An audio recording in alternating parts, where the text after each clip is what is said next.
Steven called me a dumbass. It's douche canoe and pregnancy faker. Yeah.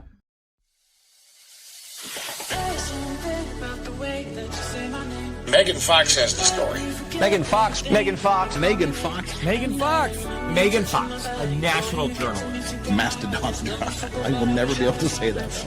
It feels like the Flintstones live there. It does. Well, don't trust women. I think you just touched on that with your last. That's what they brought. We're going to have to bring back chaperones. Jesus, no. Just careful. Stop! Right! Ooh. Hard right. How did you screw up a stove, Megan? You're a woman. I thought that was baked into you, like at the genetic level, how to operate kitchen equipment. And honestly, Megan, if you don't like it, I'm sorry. I've been very nice to you. You get Dino hanging out outside chewing on a large bone.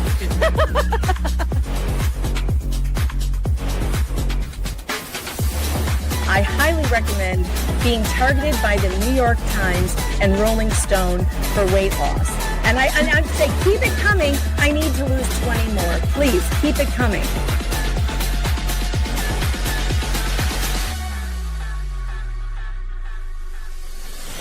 Explain to me, Megan, why did this country not have a holiday once a year? That's the time you vote. If you don't show up and vote, up your ass. You don't get another chance. You don't get, I don't care if you're in the hospital. Crawl to the stake, crawl there.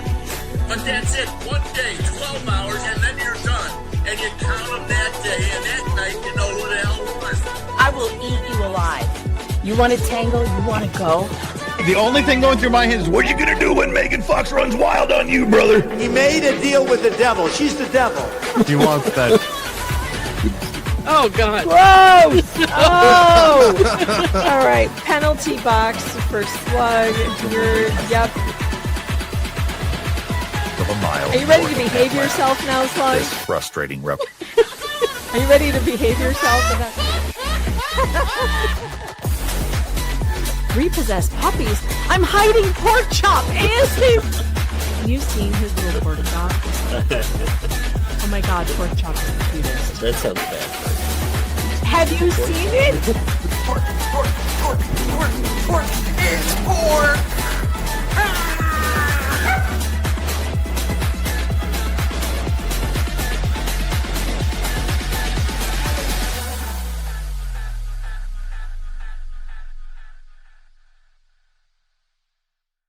Though you may be tempted, do not contact any person or persons mentioned on this stream. Do not even think about contacting anyone who may be the topic of the daily news. If you should do that, the host will question your IQ, possibly call you names, and mock you for disobeying these basic rules of decency. All the best! What's up, everybody? Welcome to the show. It is Laura Owens' birthday. Happy birthday, Laura! We're hiring a badass attorney to kick your ass in court. Birthday. Won't that be fun? It's gonna be great. Joining me today is Bacon Bears. She is awesome. She's our shiny new toy that joined the the community here, and we can't get enough of her. She's been making the rounds, and we are going to have a series of special guests dropping in today just for this fundraiser. And joining us now, the woman that we can all thank for making us financially smarter is Big Tiff Dog. What's going on? Big Tiff Dog. Hello, everybody. Yay! Thanks for having me. Good to have you here. It's good to be back. We have we're doing a fundraiser today just for Laura's birthday. She's 36 years old. She's never had a job, and she continues to just try to destroy all the men who come into her life who say no to her, unfortunately. So the pregnancy faker is now appealing the decision in the Mike Marraccini case in California, the San Francisco one that we all traveled out there to go and support Mike. And it got dismissed because Miss Know-It-All didn't show up. She didn't show up. And she thought that she was going to get away with her outrageous lies about bleeding out of her wherever when she was actually jumping on a horse. That's right, horse jumping while she was supposed to be in court. Lauren so actually told me that sorry. Lauren told me that you don't bleed from anywhere when you jump on horses. It heals you. Oh, maybe that's it. Maybe healing. the jumping was like compacting and, sealing up the whatever. I don't know. We do know she's full of poop. We know that from a medical report. That's true. That was in the actual medical report that wasn't fabricated that we Right. saw.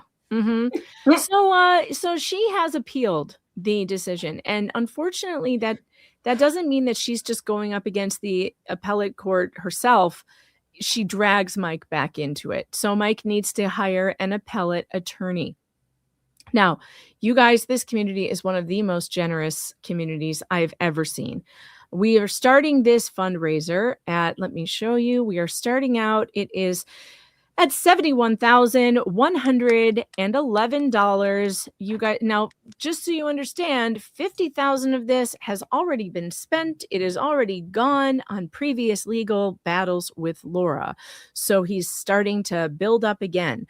For every $1,000 that you guys donate today, I have made a very special and fun Laura Owens lore reel that we are going to spin for Bacon, because Bacon doesn't know all of the lore. Look at all these choices that we have.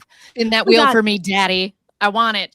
She hasn't seen all of the music videos that we made here. She doesn't know about all I don't know. Did you ever read The Motion to Compel Lunch? I skimmed it for my video, but I have not been through the whole thing. No. We may have to. So here are the possibilities. We got Pond Scum Posse, Tramp Stamp Lawyer, Laura Owens crying video, which I know she hasn't seen. No, I have not. Motion to Compel Lunch, having the babies. We've got the dating contract. I don't know if she's seen the dating contract, but it's worth going over anyway because it's hilarious. Do you want to have a phone call? That was a big hit, very big Broadway hit. Do you want to have a phone call?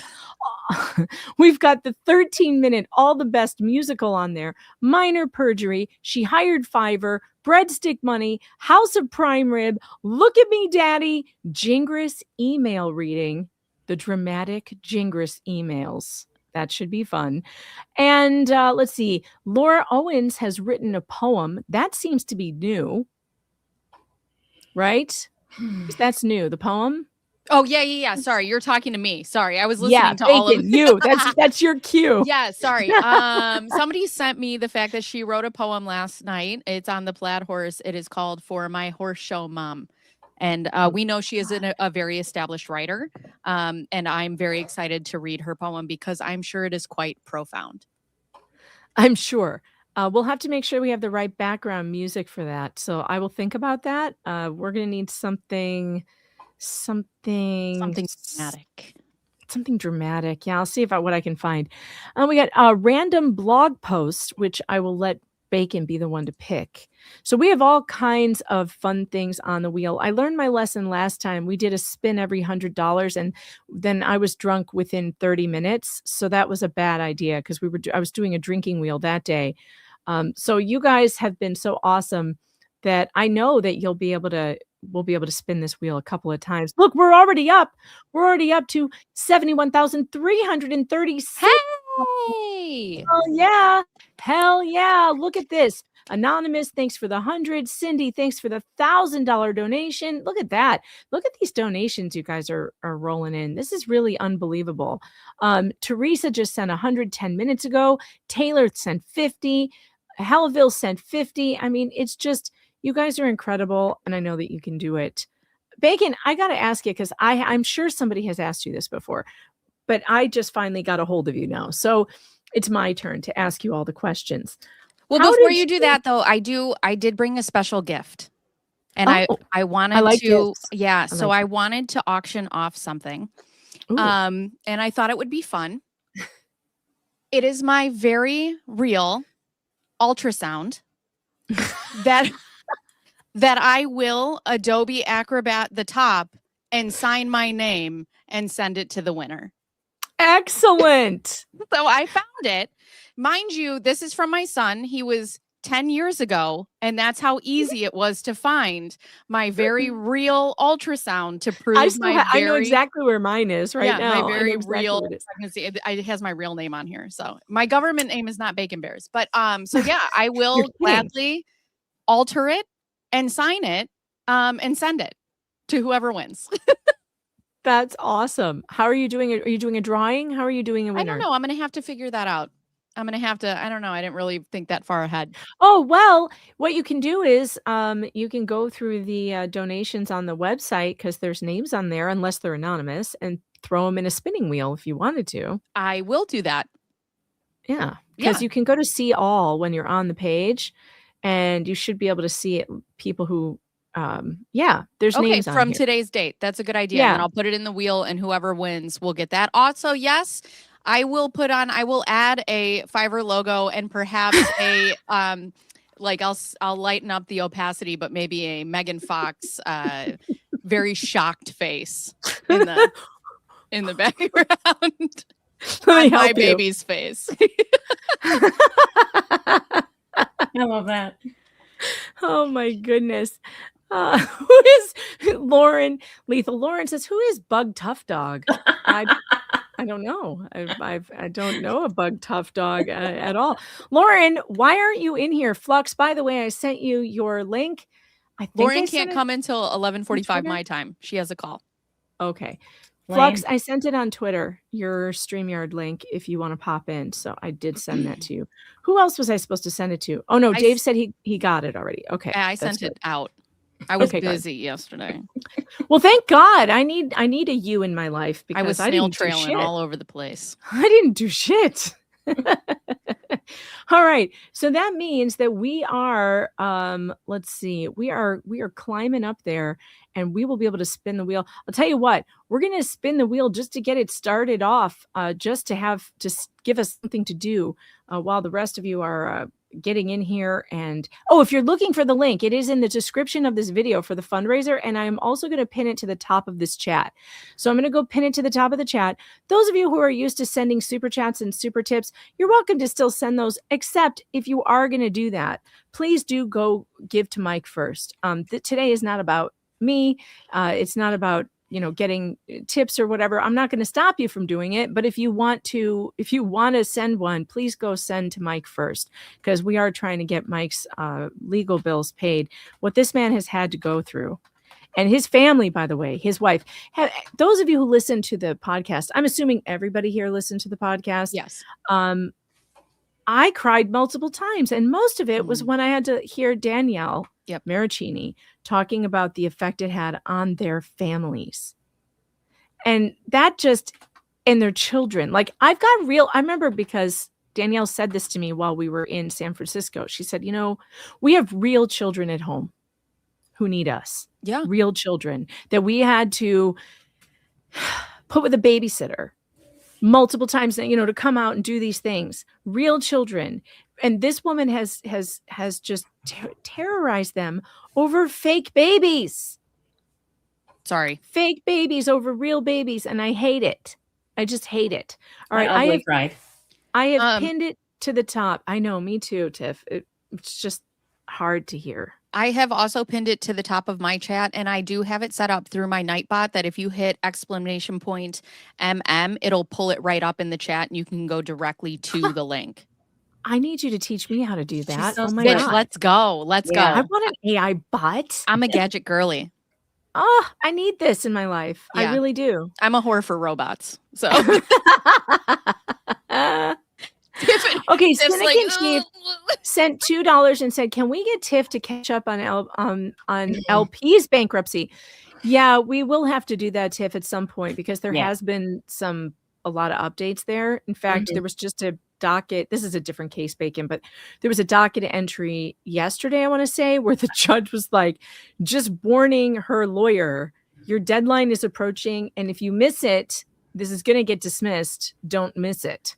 So they still haven't turned in. Yeah, Saran wrap. Saran wrap still hasn't turned in the stuff he's supposed to turn in. Are we surprised? Not really. I do need to get into that. Yeah, I'll send you what I have and you can look at it. Rozilla's Realm, thanks for the 2. Reminder to Laura to blow out the candles. Yes, the candles, Laura. She's too busy blowing out babies. Oh my goodness. And I got to open super tips. I forgot to do that because those of the people who like to use it, they love using Laura's voice. And that's always a good time. So I better have that open in case I miss anything. Okay. No, I don't need that. All right. Thank you. And don't you love it when you try to open stuff and there's pop-up windows everywhere? Mm-hmm. All right, here we go. Let's get the wheel on the board. And we'll start out to do something fun. Here we go. All right. All right. Here we go. Oh, man. What's going to be first? I'm excited. No way. The Jingris email reads. Yes. Read me some emails, baby. God, I don't even have them pulled up. I'm gonna have to go look for them because that was a last minute ad, and I don't know what I did with them. I'm pretty sure I copied them into my Google Docs. So let me go to my Google Docs. That's hilarious. Because we just put that in there right now. We did. We just put it in. I have to. How do I do? Can I search my Google Docs? Yeah. I can. Jingris. I'm looking on the timeline too. See if I can get it there. Jingris notes. Jingris tantrum. That's probably it. Whatever. Anything that I can make fun of David is fine. That was a Jingris Twitter, but that's funny, and we could probably pull that up. It was some kind of Twitter meltdown. YouTube content and transcripts, legal victory notes, tantrum. Where's my emails? All right. I guess I'll have to pull them up in my emails. That's fine. I still have them, of course. David Jingris. I think you should frame some of them and put them around your office. I should. I want to put my first blog and my first cease and desist right back here next to my soon-to-be YouTube play button when I get it. I'm gathering the whatchamacallit, the cease and desist. I'm really getting a collection of them together. So when I do the new studio, I am going to frame them and put them behind me. You should make a blanket. A cease and desist blanket. That's a great idea. Yeah. Cease and desist this cold, girl. Are they the ones from 5/8, 24? Who are these people and how many babies have they delivered? I don't know. Are they between me and him? They're the ones between... No. I'm sorry. I was here it is. I think this is it. This is the press inquiry one. Lauren would like to know how many babies we've delivered. I've delivered 100,000 this month, and it's only the 14th. So, okay, yeah, I found them. God, all the babies. Why the hell though aren't they redacted? This is going to be a problem because I'm going to have to redact them. Just read them. Okay, I guess I could just read them. Just read them. I was gonna let you do I was gonna let you do David because it's so funny. Oh, but here I'm gonna forward it to you. Yes, and you can read David's response. I'll read me and you read him. How's that? I could be David. That's fine. I'm just gonna sit here and watch it. I love it. Okay, let's see. I think I have to go down to the very bottom one and then forward that so you have them all. Okay. Now I have to get to my email. John,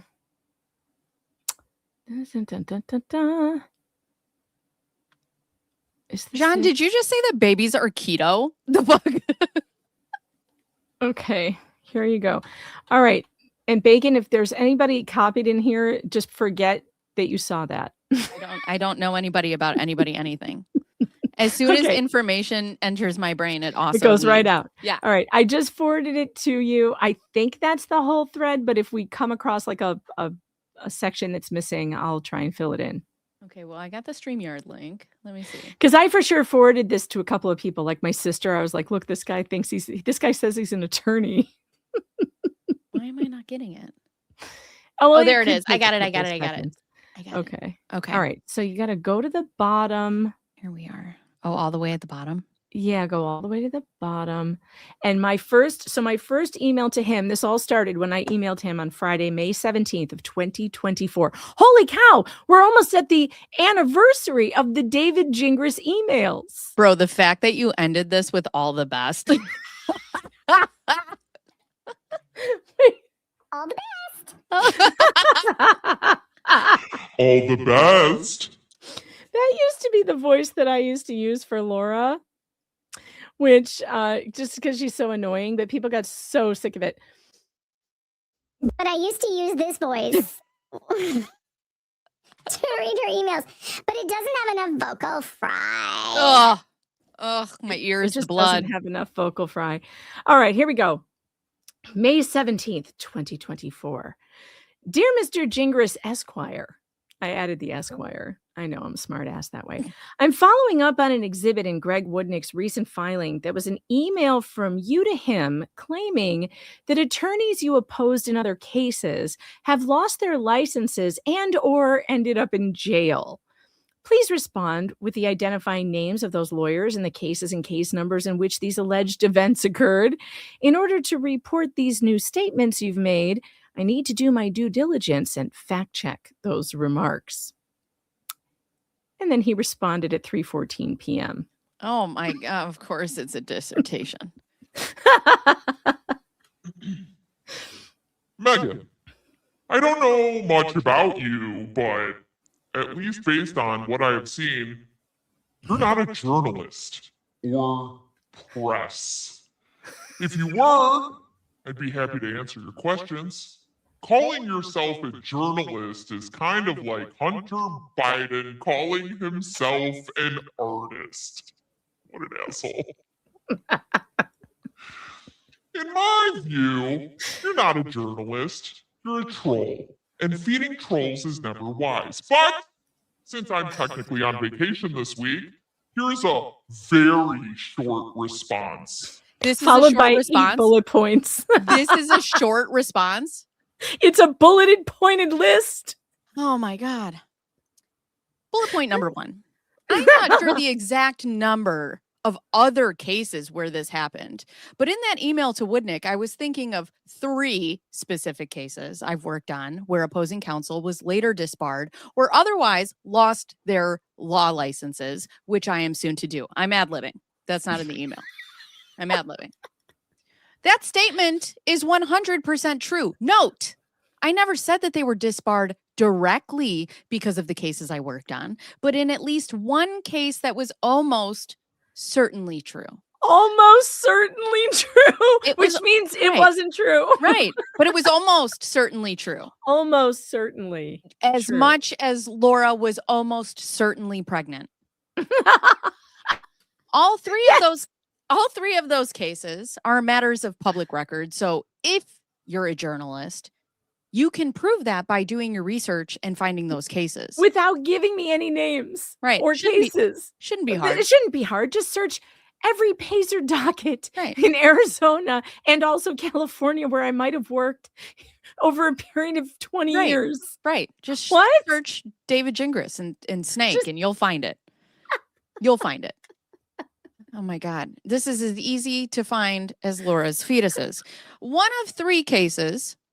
of those cases, those 3 cases, 2 involved lawyers who also later went to jail or prison, which I hope you'll end up one day.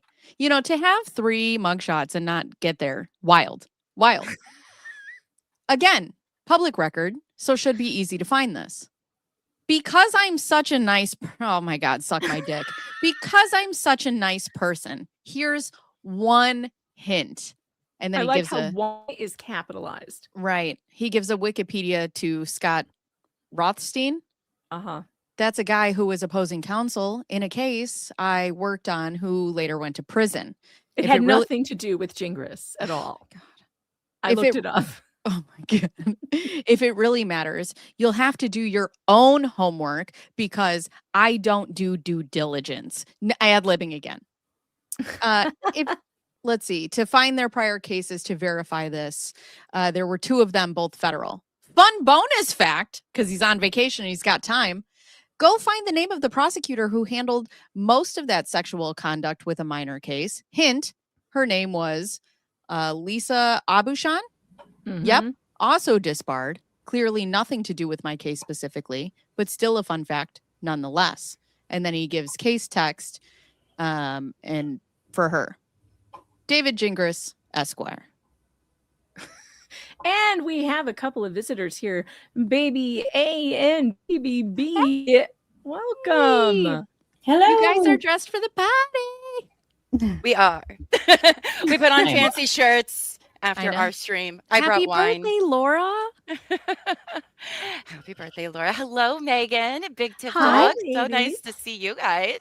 Hello. Amazing. Thanks for having us. Nice to have you here. I saw that your content is starting to, I just started seeing some of your content on this, and I haven't had a chance to sit down and listen because my life is crazy right now. I get it, girl.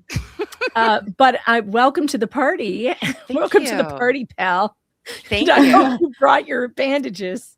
Well, It's we've been just gotten into David Gingras this week. He's now entered Yay! our timeline, and it's been something. Wonderful.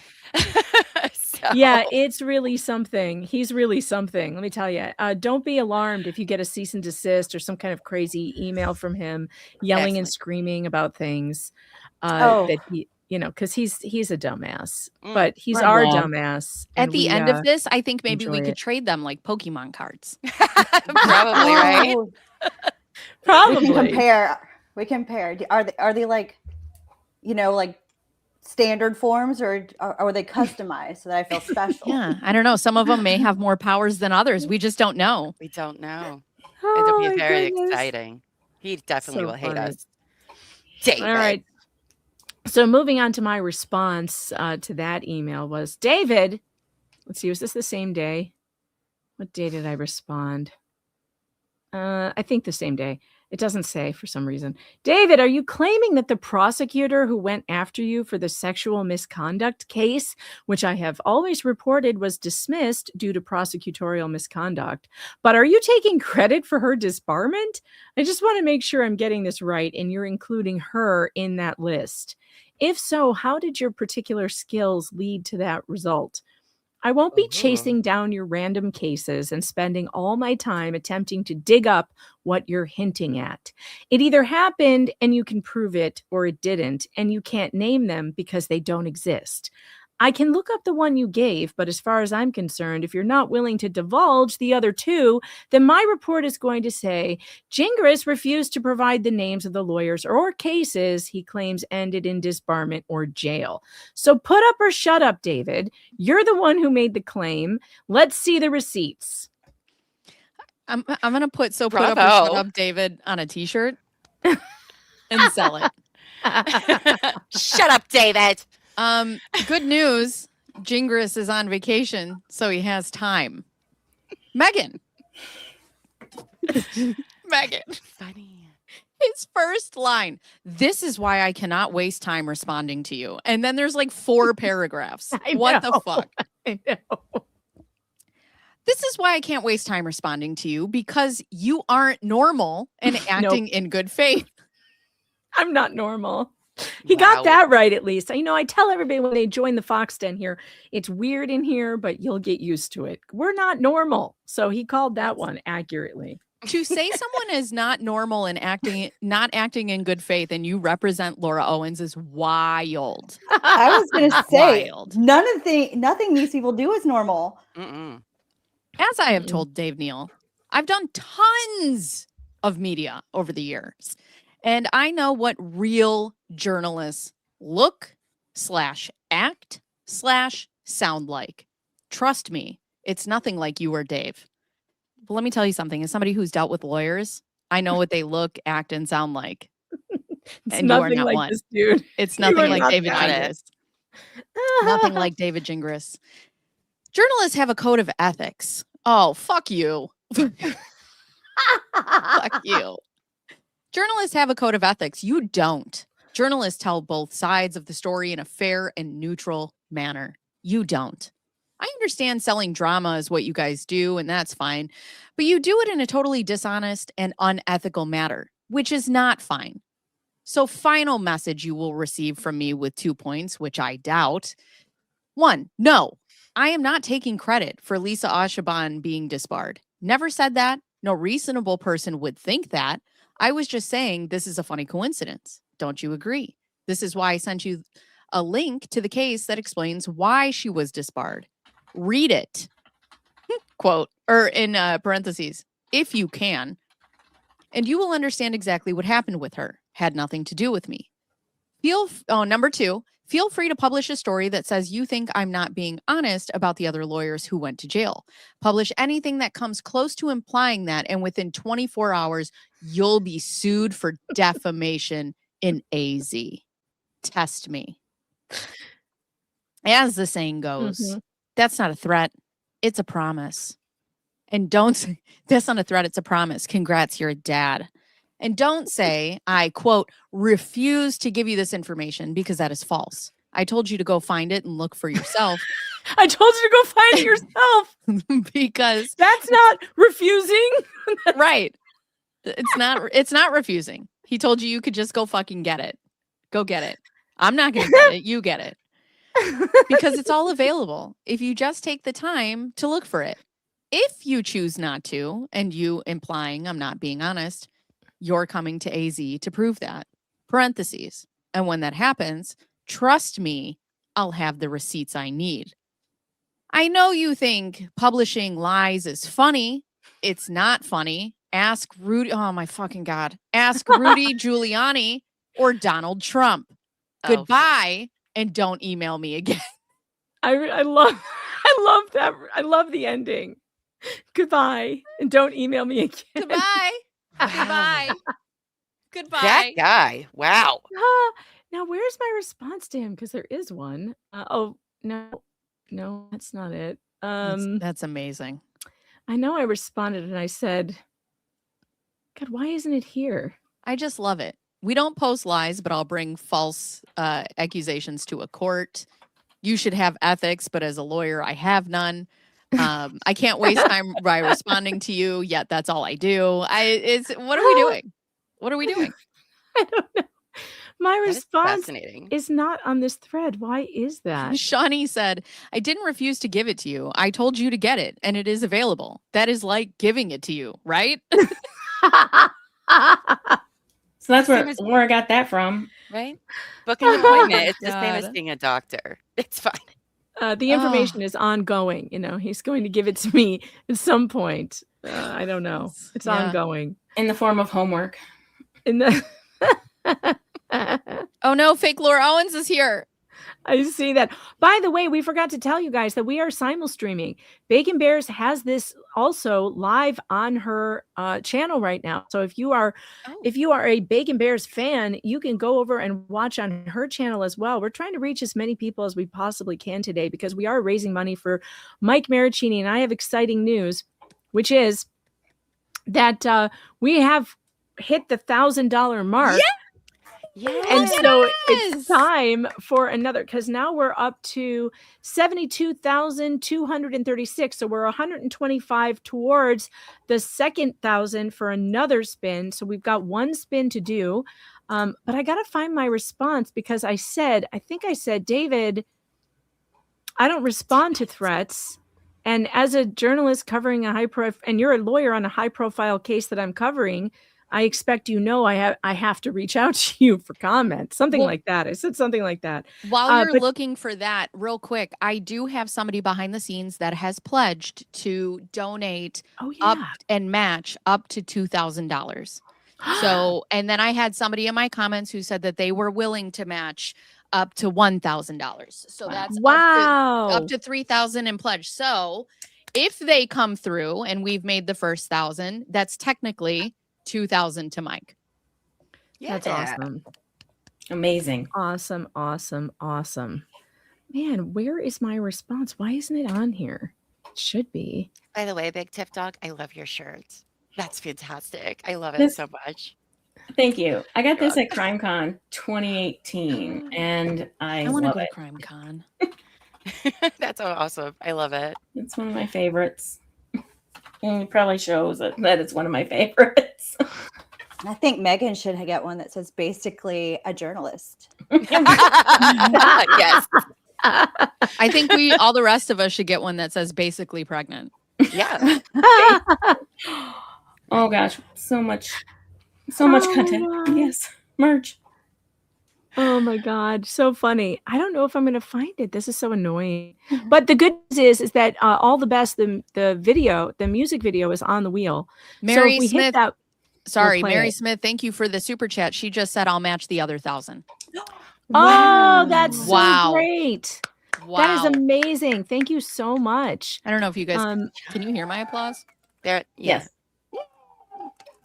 Yeah, a little bit. It's a little muffled, but I can hear it. All right, I don't know if that works. God, where the heck Where is did the my first response? I don't know where it went. But here's the fun. My actual response is in the music video, which is also on the wheel. So why don't we just go spin the wheel since we have another spin to do? I love spinning wheels. Spin Love the it. wheel. Spin the wheel. Share this. Britt, thanks for that gift. You guys are the best. Where are we at with the GoFundMe? Let's see. While we're spinning, we are at 72,384. 70. I can't. Oh, good. Bacon, you get to pick a random blog post. Yay! Okay, I'll give you guys a number. Let's see. I'll give you guys a number. 1, 2, 3, 4, 5, 6, 7, 8, 9. God, she has so many. 10, 11, 12, 13, 14, 15, 16, 17, 18. Oh my God, look who it is. Oh my 19. gosh. Who is it? It's the blue-eyed lawyer. It's Omar. Omar. What's up, everybody? What's going on? How are Good you, morning my to you all. friend? Oh, I'm doing good. I'm at the office. I'm very busy. I'll give you guys a number. We're But I'm hearing We can here. hear us. we can hear us through your speaker, I think, or through your microphone. Yeah, that's my fault. Sorry. I can hear me. I was listening to you guys on the YouTube before. I know you want me in stereo, Omar. It's fine. Well, The YouTubes. I feel like I've got the wrong colored lights today. I need to pull out the purple lights. Why I'm just is going to start everybody- breathing heavy into the microphone. Everyone's in purple and I have blue. Let's see. Let me pull out my purple lights and see if I can match the panel. it was once very heavily debated, like what should the background color be, and it was either going to be like some dark shade of red or purple, and everybody liked purple better. So that's how it's been for like 2 years. My purple Purple's is better. too pale. Purple Look, you is can't nice. even see it. I can change mine to have like a dance party. I'll do a blue dance party. What do you want? I'm buying a colored light as soon as this is over. My purple light is not working My stupid properly. daylight I feel- coming in. I feel left out. Oh, that's probably what it is. My freaking window shade is open. That's why. Ew, sunlight, gross. That's what I said. I have to fix that. Now it's going to bother me. There she goes. Literally now. I know. She's like, yeah, It's too early for the black light. Nobody wants the I black actually light. forgot I was going to have a different background because I got a green screen because this is about Mike. And when we were covering Mike's story on our channel, I had the House of Prime Rib as my background. So Oh my God. I like I'm gonna, it. I'm gonna dig check that. in on that today. Still isn't working. My light's not working. Oh, It's you being girls are all dressed bland. up for the occasion, man. I feel like so underdressed. Happy It's not birthday. It's third winter in New York. I'm wearing a wool sweater, okay? Because I'm freezing. She's gearing up for her OnlyFans later. She's just going to rip it off. Oh, It's OnlyFans at 44 50? degrees. I think that's No, the new definitely move. not. Definitely not. It is 44 degrees in New York, and like I'm dying over here. It's just too much. It's too much. It's too cold. Too cold. All right. What are we doing? We're doing a We're doing the blog post. So you of guys get to Laura's pick- or Gingris's, because Gingras has some doozies too. Oh, well then I only have Laura's pulled up. Okay. Well, you pick whatever you want to do. Okay, You so everybody, let's see. Tiff, give me a number between 1 and 20. 12. Oh, Jesus. All right. 1, 2, She 3, has the 4, numbers, 5, baby. 6, 7, 8, 9, 10, 11, 12. My new reality. Oh, it's her There, I've next, changed sadly it to next to a red. horse. I won't do it all because it is quite annoying in this I voice. instantly regret whatever I picked. Good, good. There's no good choice, Tiff. Do you My want new to put it on the reality. screen? How pregnancy, The Bachelor, a miscarriage, an online cult, and autism, fuck you bitch, shaped $149,000. Oh my God. Greg, is that you? My screen is I didn't know going we were in and doing out. voices. I like the voices. I'm gonna put some of my Mo voices. in the deep end. She's here. Wait. Hey.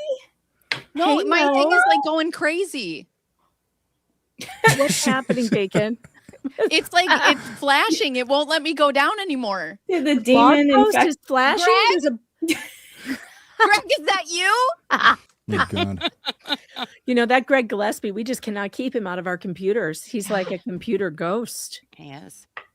Brad, do you have the link, Brad? I don't know if I sent Brad the link. Somebody send Brad the link. I'll send it. Okay. Dude, I have this Medium blog up, but every time I go down, it goes back to the top. It's not letting me read it. Oh, wait, maybe if I copy it. It's a sign from the universe that we shouldn't read this again. But I want to read it. Okay, how about, should we skip it and just go to her poem that somebody sent me? Yes, let's Okay. go to the poem. Her poem. Because look at this. It's actually on the poem. Look where the wheel landed when I deleted that. It landed on the poem. So Perfect. I say let's do it. I'm gonna share this with everybody so they can see it. Somebody sent me this last night in my Instagram, and I thought it was very cool. So I'm sure it's, like I said, it's gonna be profound. She is an amazing writer. Here is her and her mom. Can you guys see it? Hold on. I'm looking. No. Yes, there we go. Okay. So here is from the Plaid Horse for my horse show mom. Here's her and Jan. And yeah, the horse. Oh boy. You didn't grow up in the horse show ring. No childhood Is it about summers Sarah Jessica Parker? spent. Oh, my God. I'm sorry. I was screaming and I was muted. It's a Valentine's Day poem, not a. I thought it was a Mother's Day poem this whole time. It's a That's It's weird. February 13th. Okay, that's weird. Isn't that her due date? The 14th. For my Yeah, horse the show day mom. before. February Okay. 13th, Okay. 2025. All right. Okay. I'm here for it. By Laura Owens. You didn't grow up in the horse show ring. No childhood summers spent learning this thing. No ponies and paddocks. No barns in your past. Would you give me a love that will always last? You saw a spark, a dream in my eyes, and though you knew nothing of boots or cross ties, you stepped into this world so foreign, so new, because you believed in what I could do, because everything's about me.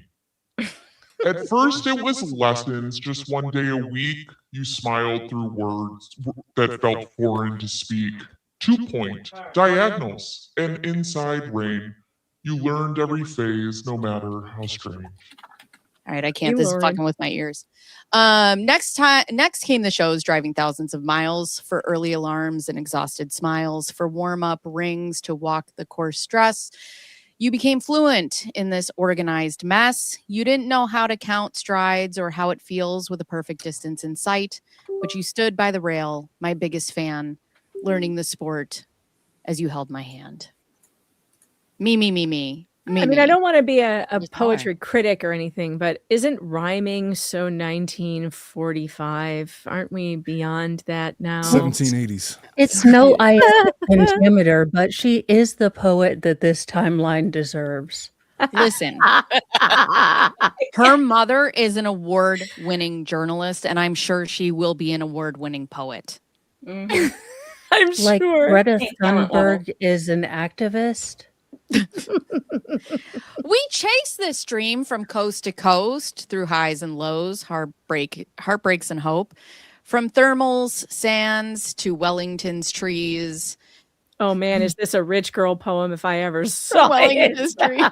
Oh, no. It's an EM dash. Thermal and a poem. sands to Wellington's trees. Are these like all the country clubs they've From visited? Wellington's trees. Dodging court hearings with the Marraccinis. These days truly meant everything to me. The setbacks came, rails fell, leads were missed. There are moments of doubt in a sport like this, but you held me together when I fell apart.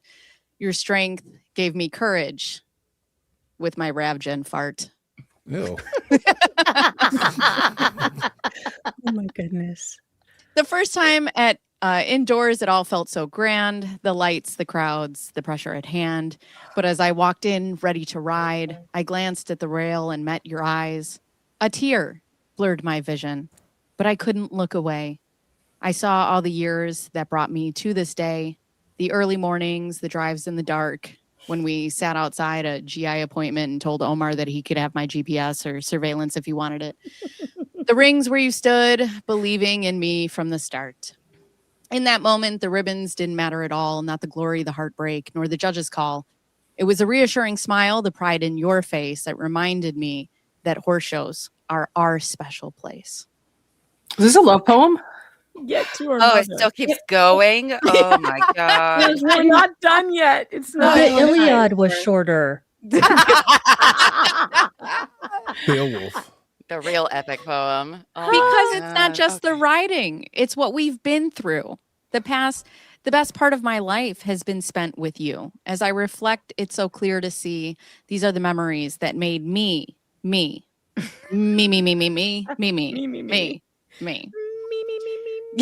You didn't need trophies to prove all you've done, even though I can't prove a goddamn thing. Your pride wasn't tied to the rounds I'd won. But Mom, you're the reason I found my way. And because of you, I'm here today. So here's what I know looking back at it now. It wasn't just me who learned how. The dream was ours through every stride.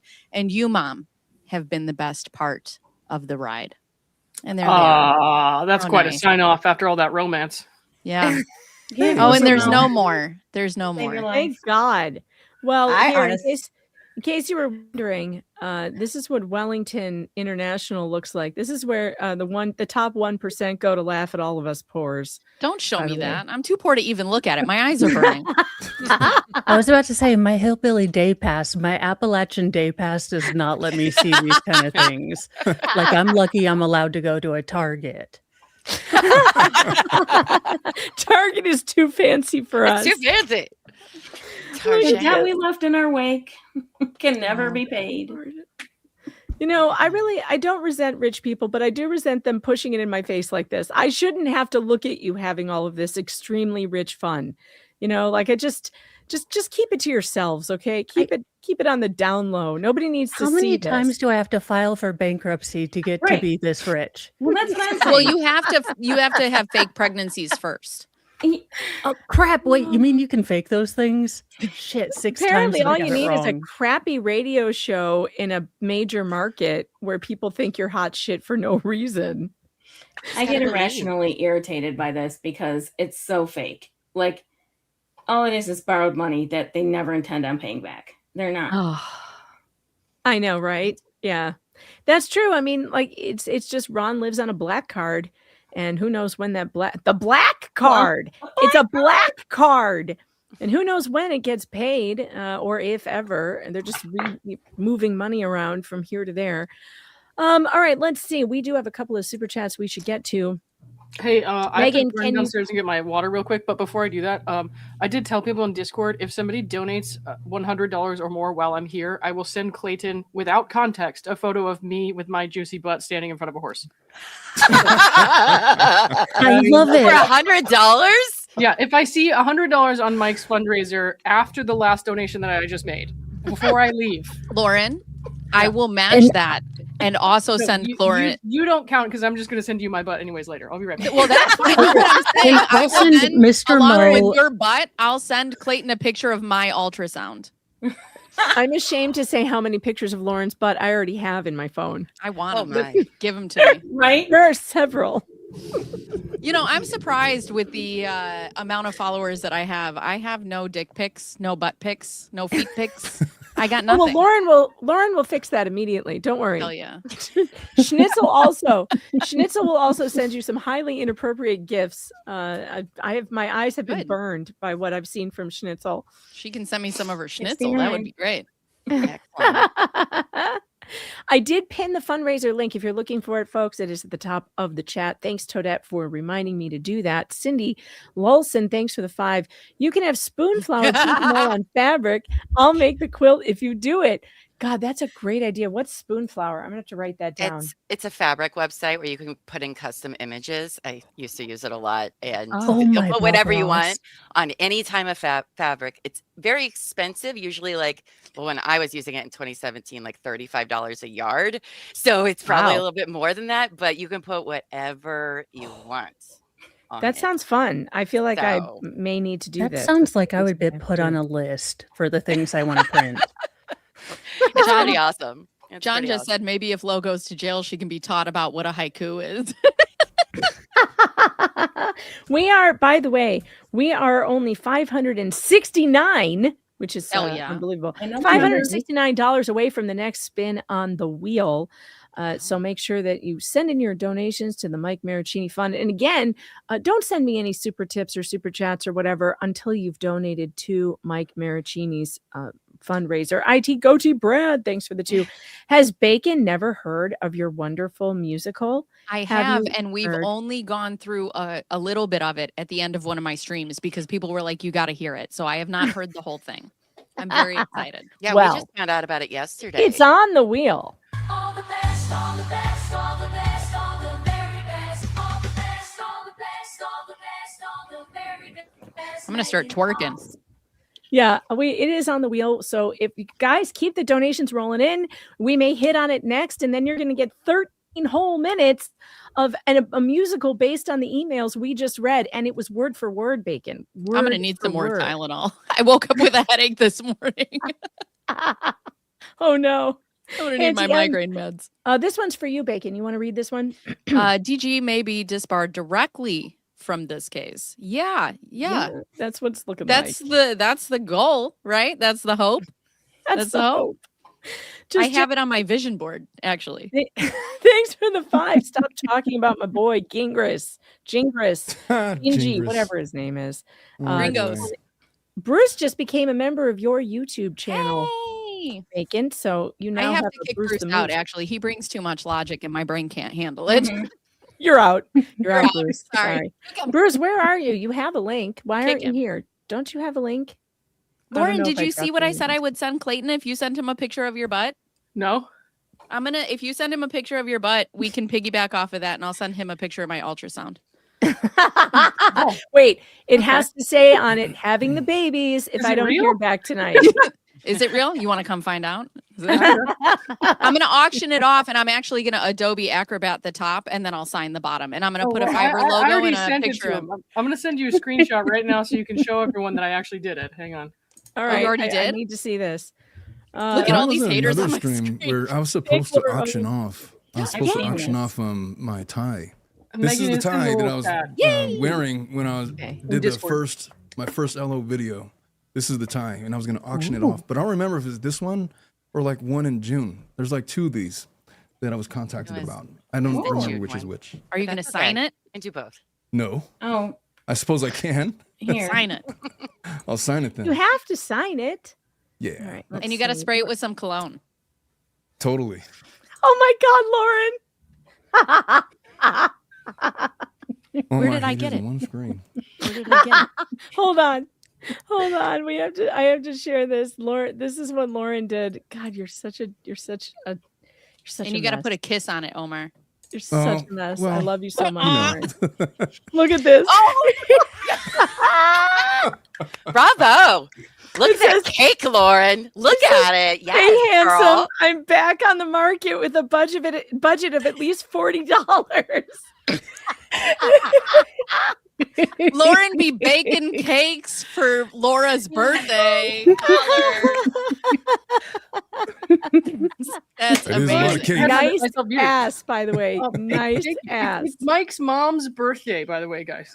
So happy Today? birthday, Mike's mom. Hey, with, happy birthday. Wait a Happy minute. birthday. Hold on. Mike and Unless Laura's she has the mom- wrong birthday on mean, Facebook. in Mike's which case we mom have and a Laura problem. have the same birthday. I guess. Oh God. Jack No, just said, "Oh my God, I'm considering going back to real estate after seeing that."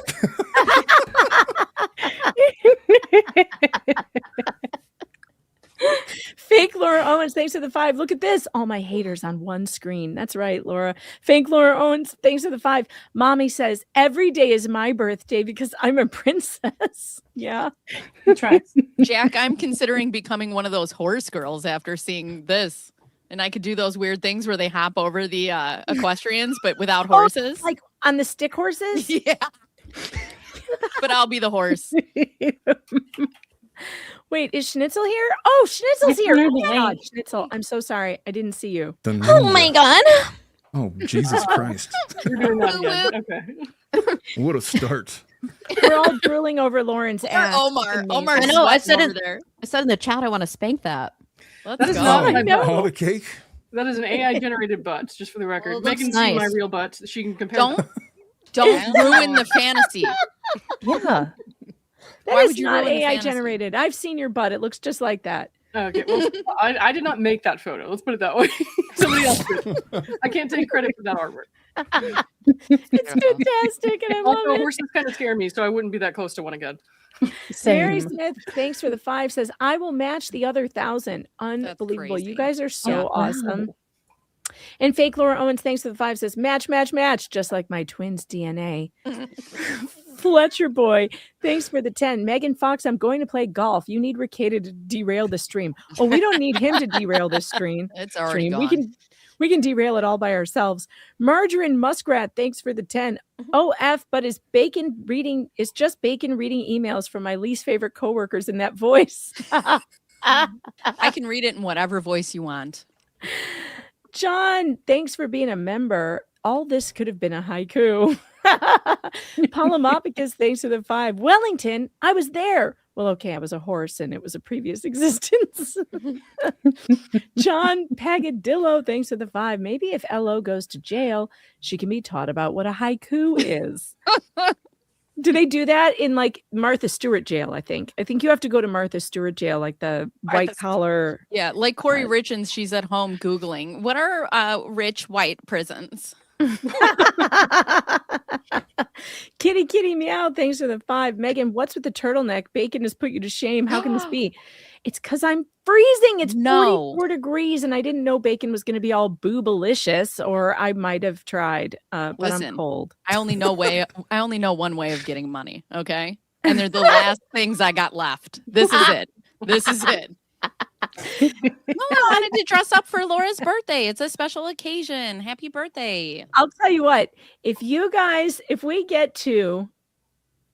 when we hit $5,000 raised, I will change into a booby shirt. I thought you were going to Me auction too. off my tits for real. I'm going to auction off mine. No, let me tell you something. I've done a lot more for a lot less, folks. John, thanks for the just Nacho Libre vibes. Oh God, this is Somebody such a just donated $2,000. Oh my God. Do I have to put on the booby shirt already? Go get it. Show us your tits, Megan. Oh my God. How many photos is that, on. Lauren? I'm actually sitting here topless, so Wait, mine's not updating. There's one on top that's $1,000. No. That's a top donation, but that didn't Oh. come in today. No, there's a brand. You hit see all. She just wants to We're see your at tits. dude. 75. We're at 75, 293 though. Wait, hold on. So Yeah. how much is that? Hold on. I have to do the math now. And I'm not good at streamers and math, not me. I cannot do it. 3,100 something, right? Where did we start? 71,111. That's where we started. $4,182. Good job. Good Wow. job. You have So to that change means bras, Megan. I owe you guys 3 more spins. We have 3 more spins to do. We better get on it. Everybody start showing your tits. Yeah. Come Wait, on, are we Laura. ready? Are you ready? Are you ready? Those Let's go. schnitties. Oh boy. I'm so uncomfortable. Good.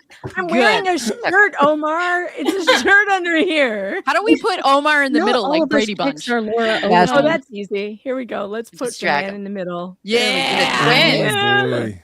Be the twins The over here. Let's go. There's too many people in this studio and I can't find my buttons anymore because there's so many people in here. How do I stop This is going to be a joke later. Bacon was There on we top go. of Omar. Lauren was underneath him. A bacon sandwich. Came in diagonal. Oh my god. Yeah. All right, here comes Big the Tiff wheel. dog came in from an angle. I don't. All right, here we go. What's next? It What hurt a little. is Tiff dog's next? a side She's sniper throwing for the sure. money on the side. Right, right. Ooh, ooh, Yes. it's having the babies. Having the babies. All right, now I don't know if you've seen this, Bacon. Have you seen having the babies? Have you seen my video? No. Oh, fantastic. Okay, well, get ready for it because you're about to see one of the biggest hits that Fox Den Records has ever had. I love it. I Is think it platinum? this is the one. Here we go. Tell you silence not a Nope, game. there's no sound. That sucks. Okay, I hold have on. it. I hear it. We can hear I it. hear it. Oh, then that's my problem. What's wrong with you? I don't know. This is one of my favorites. Even a week will do. You should know it feels so right. Having the babies. If I don't hear back from you tonight. Oh, oh, oh. There are no ladies. Who are the, look at this. That's me and Tug and Jeff. Oh my god. Babies. If I don't hear back from you tonight. Oh, oh, oh. Never felt this way about anyone before. Well, maybe that's not true. There were 2 or 3 more. But no one would sign this thing. So it's all now up to you. It's not gonna hurt at all. Just a solid week or 2. Oh, having the babies. If I don't hear back from you tonight. Oh, oh, oh. There are no ladies who can say they are this tight. Oh, oh, oh. Having the babies. If I don't hear back from you tonight. Oh, oh, oh. If you sign it, I will take the pills today. Twin flames will get doused and go away. Let me in, I wanna be one of your tribe. You and me have a real friend, love vibe. Oh, having the babies. If I don't hear back from you tonight. Oh, oh, oh. There are no ladies This is a who can say bop. they are this type. Dave wants in. Where is he? There he is. Babies. If I don't hear back from you What's up, Dave? He's like, what did I just walk in? Look at his background. Look at his background. I love it. Let me in, I wanna be one of your tribe. You and me have a real friend, love vibe. Oh, having the babies. If I don't hear back from you tonight. Oh, oh, oh. There are no ladies who can say they are this tight. Oh, oh, oh. Having the babies. If I don't hear back from All praise Dave. Dave Alleluia.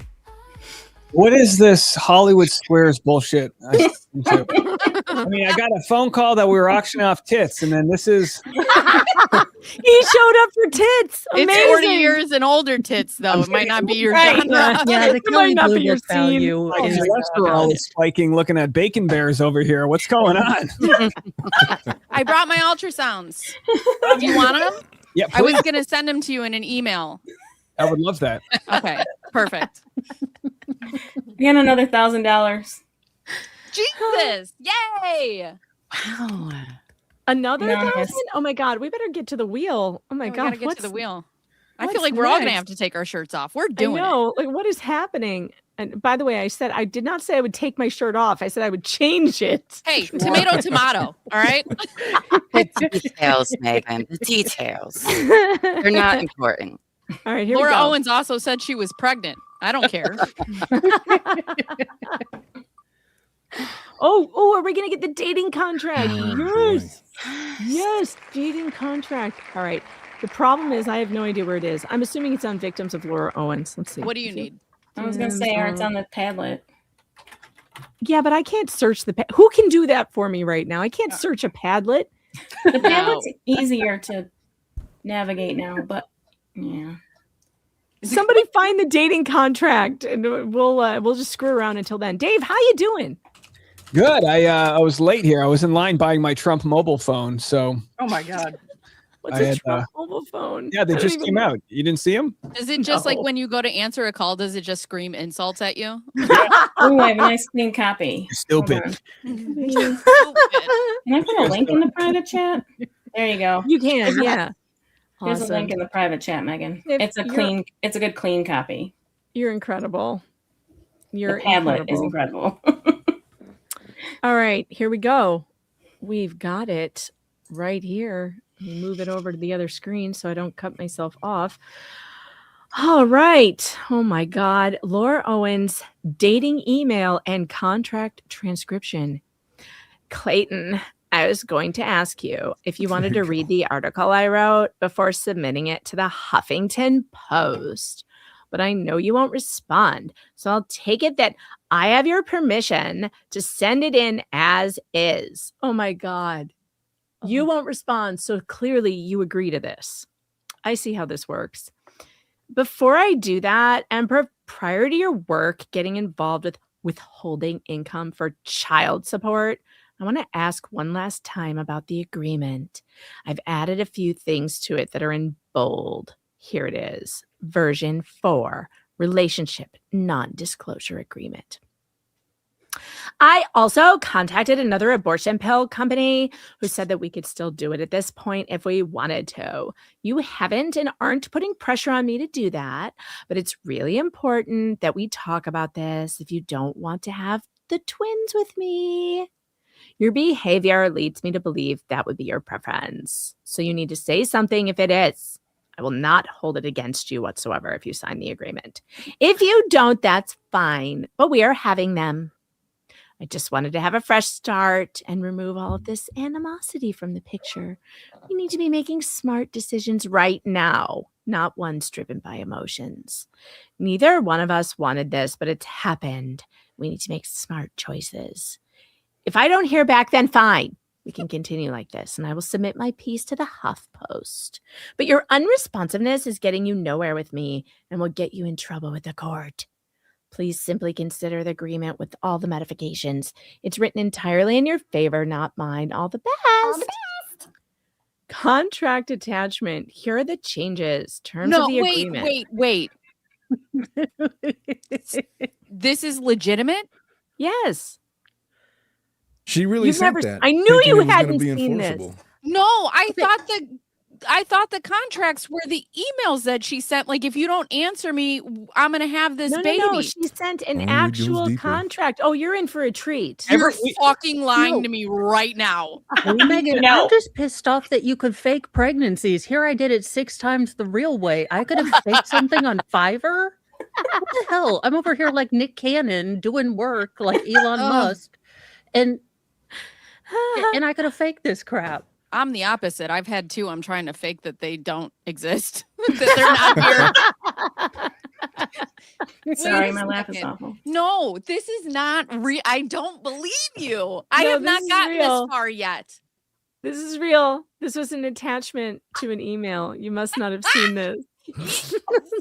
All right, you ready? You ready? Give for it this? to me, Daddy. I want it. Terms of the agreement. The couple agrees that for a period of 1 week, while determining the best court of action, not course, court action, for their pregnancy, Party A and Party B will exclusively explore a relationship with intention, meaning with the goal of turning it into something long-lasting and meaningful. There is no obligation to engage in intercourse if either party is uncomfortable with the act. I wonder if she thought adding that last sentence would make this enforceable, because otherwise it would be like a prostitution agreement. But that last sentence, I'm certain she researched that and said that you can't have a contract based on sexual favors. And so therefore, I'll just put in there's no obligation to engage in intercourse. And that way, maybe it will be enforced. I really wonder if she thought this was enforceable. Chat GPT. I think she did, Omar. I think she was like, yeah, why not? I think Chat GPT probably told her, actually. I think that Chat GPT was smarter than her for a second. This kind of looks like a before the days of GPT, though, because there's no EM dashes and there's That's like true. I want to put out there, this is version Transcript. 4. So there were 3 versions before this. That's right. Yeah. So she really worked on. She put some time into this.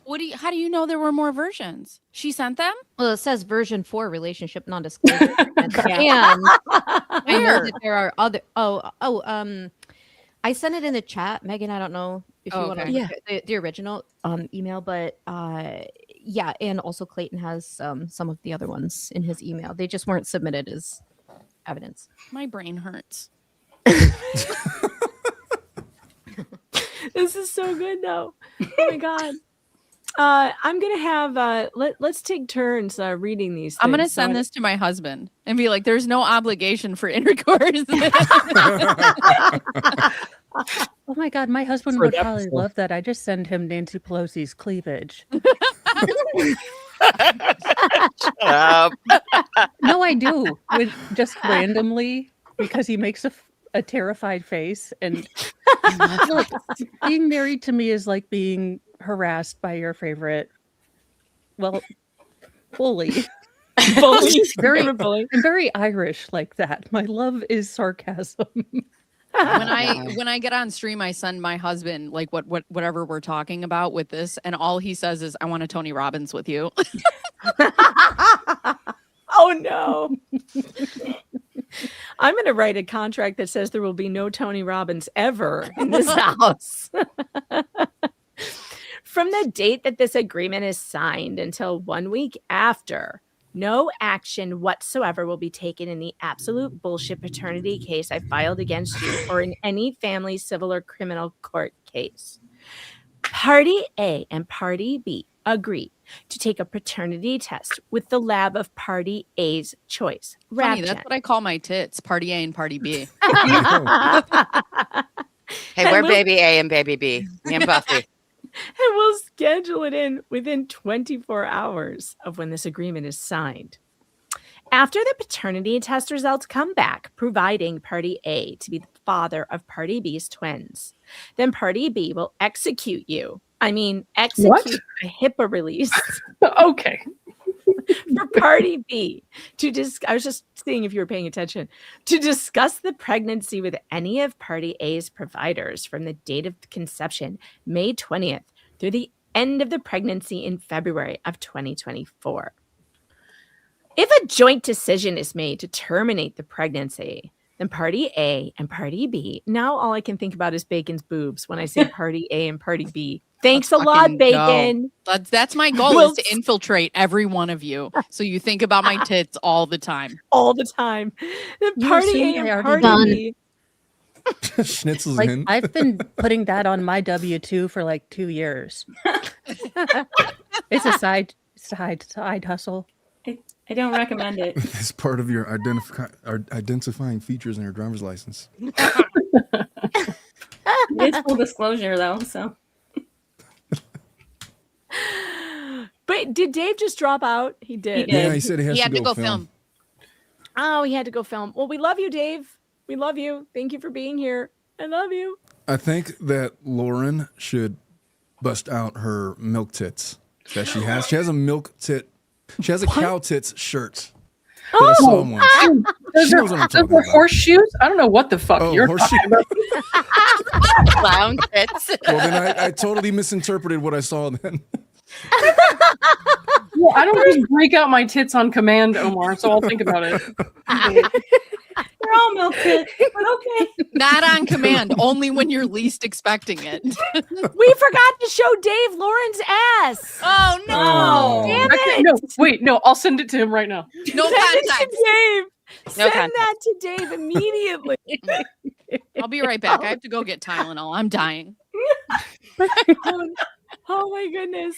Oh, all right. Poor Bacon. She's got a headache. We need to keep it quieter around here, folks. My God. Oof, yeah. If a joint decision is made to terminate the pregnancy, then Party A and Party B will stipulate to dismiss. Oh my God, look who's here. Well, we have to take a moment because Mike Marraccini has entered the stage. Mike. Hi. Hey, Mike. How's everybody doing? Good. No, how are nobody you? show my ass. No. We're having uncomfortable conversations here on the live Send stream. the ass picture to Mike too, because No, I sent it to Dave and I sent it to you. Oh Lord. I'm a little lost. What did I just I do? I know. literally just Everybody walked in is the preparing to house. show Let their me- tits for money. Let me show you, Mike. The things we're willing to do for you. It's just insane. Lauren here has really took one for the team. She said that if someone sent $100 while she was on stream, she would send this text message to Clayton, which she did. This has happened already, and you're probably going to get it next. I wanted to send it. I just wanted a reason for a soft rejection. Love it. Fantastic. Oh, this is gold. That should be her new Streamyard Is it? avatar. Has Clayton texted you back to come over yet? Oh, that guy's gonna leave me on red for like a week. That needs to be the new Carmen San Diego. We just like put you different places in different Lemon or whatever. It's like the Flat Stanley of LawTube. Well, I won't copyright strike if anyone wants to use my butt. Oh my god. Dave says I picked a bad week to cut sugar because I want that cake. I sent it to him. I said, "Hey, handsome, I really liked your hair today."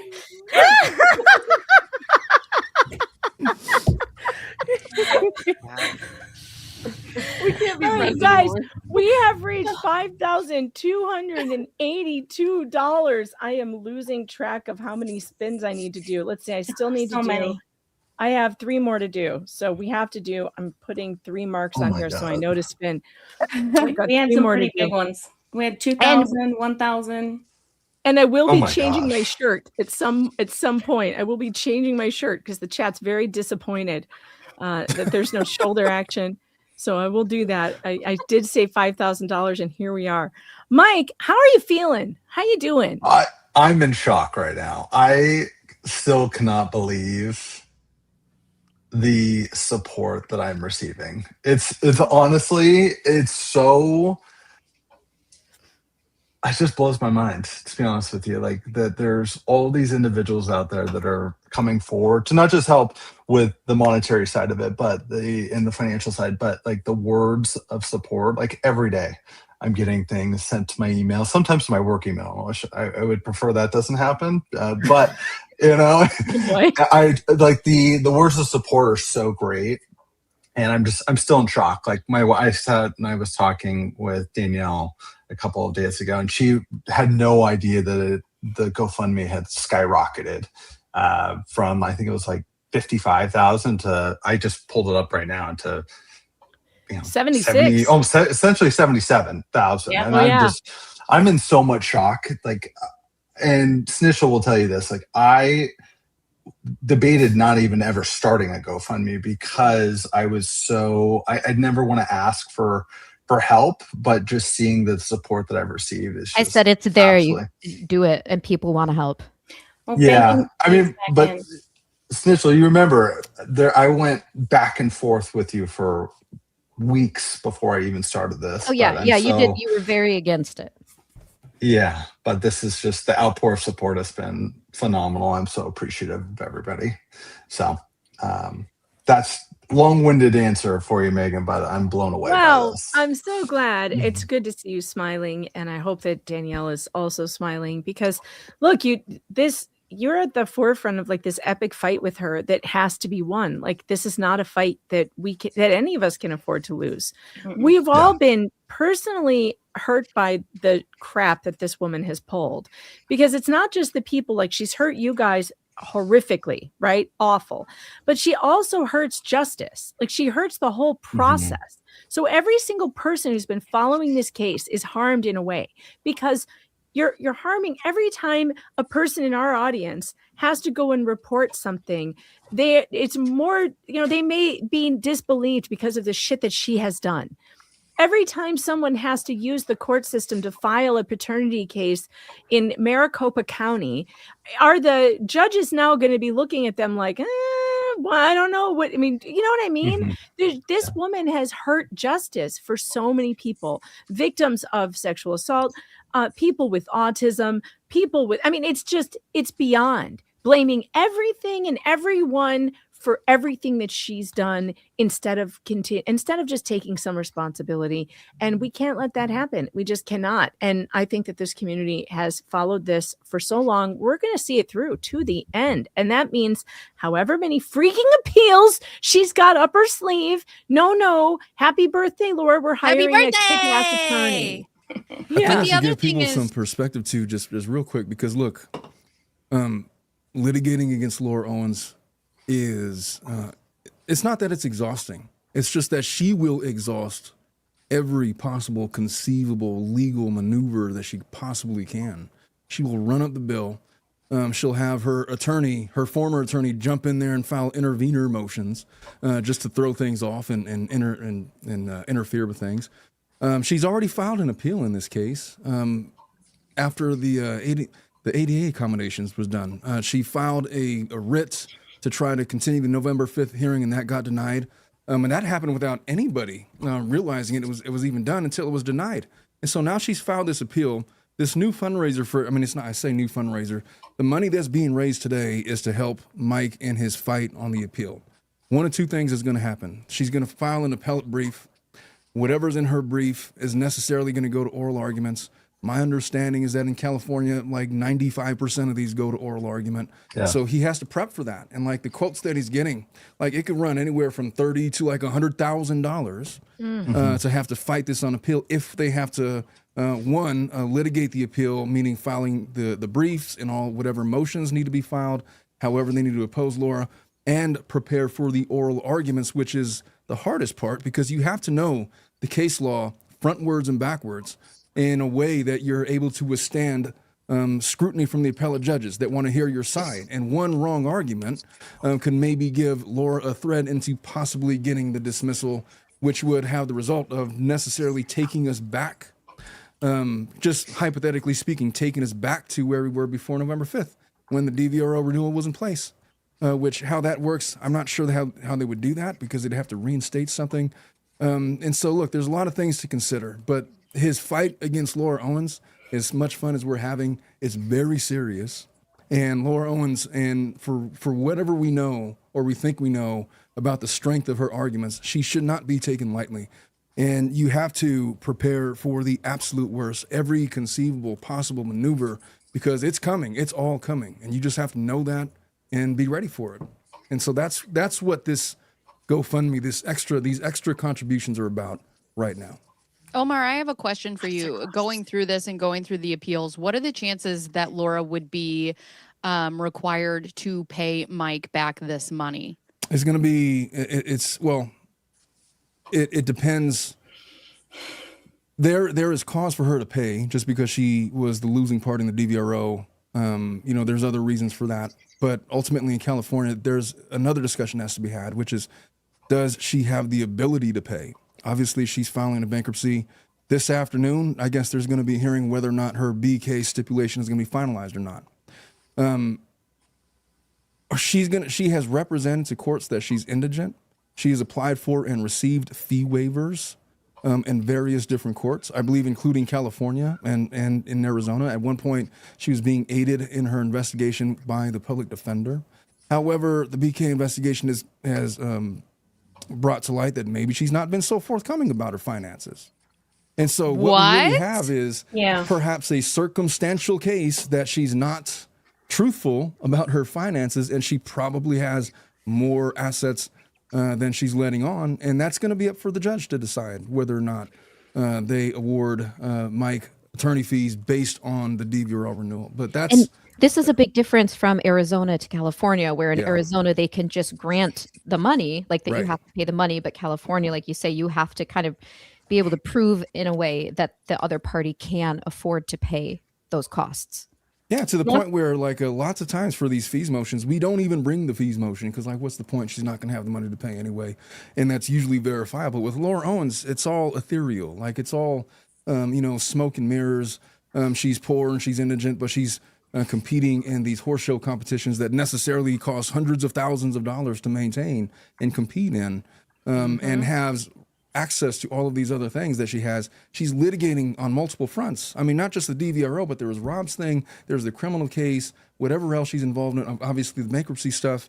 She's paying private attorneys, at least to some degree, for some of this representation. And so our theory that she has money that she's not disclosing is based off of circumstances. Can we prove it? Yeah, that burns me that question. she got rid of her public defender and has hired a private criminal attorney. That's big money. Big money. Where is it coming from? And how dare she? How can the court continue to allow her to not have to pay any filing fees, et cetera? And I'm indigent. I just don't understand it when we see her spending lots of money. Yeah. That's usually in family law. That's one of the questions they ask. Okay, so you're making $0, but you have $25,000 a month in expenses, and I don't see any repossessions. I don't see any bill collectors coming. I don't see any evidence that you're not paying your bills. So how do you explain for the finances? And then she's probably going to say, or most people say, well, I'm getting help from family. Okay, well, show me some Tiff, kind I of proof. think you're muted. Are you muted? No, can you not hear me? Oh, there. Now I can hear you. Yeah. Okay. No, but she's making facial expressions. I thought you were trying to. We're all raising our hands. I could never be a juror. I want to be a juror so bad, but I could never be a juror because I cannot lock it down at all. My face. They'd have to put me in a hello Clarice mask. Yeah. Anyway, I think you can't, but I actually was in jury duty, and my face is contempt of court. So yeah, 100%.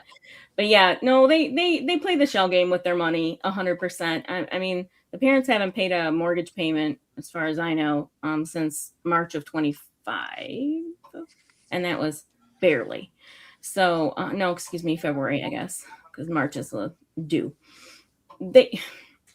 I call it financial incest. There's so much intermingling of funds and commingling that I don't know how you don't prove that that's what they're doing. I mean, we have the documentation.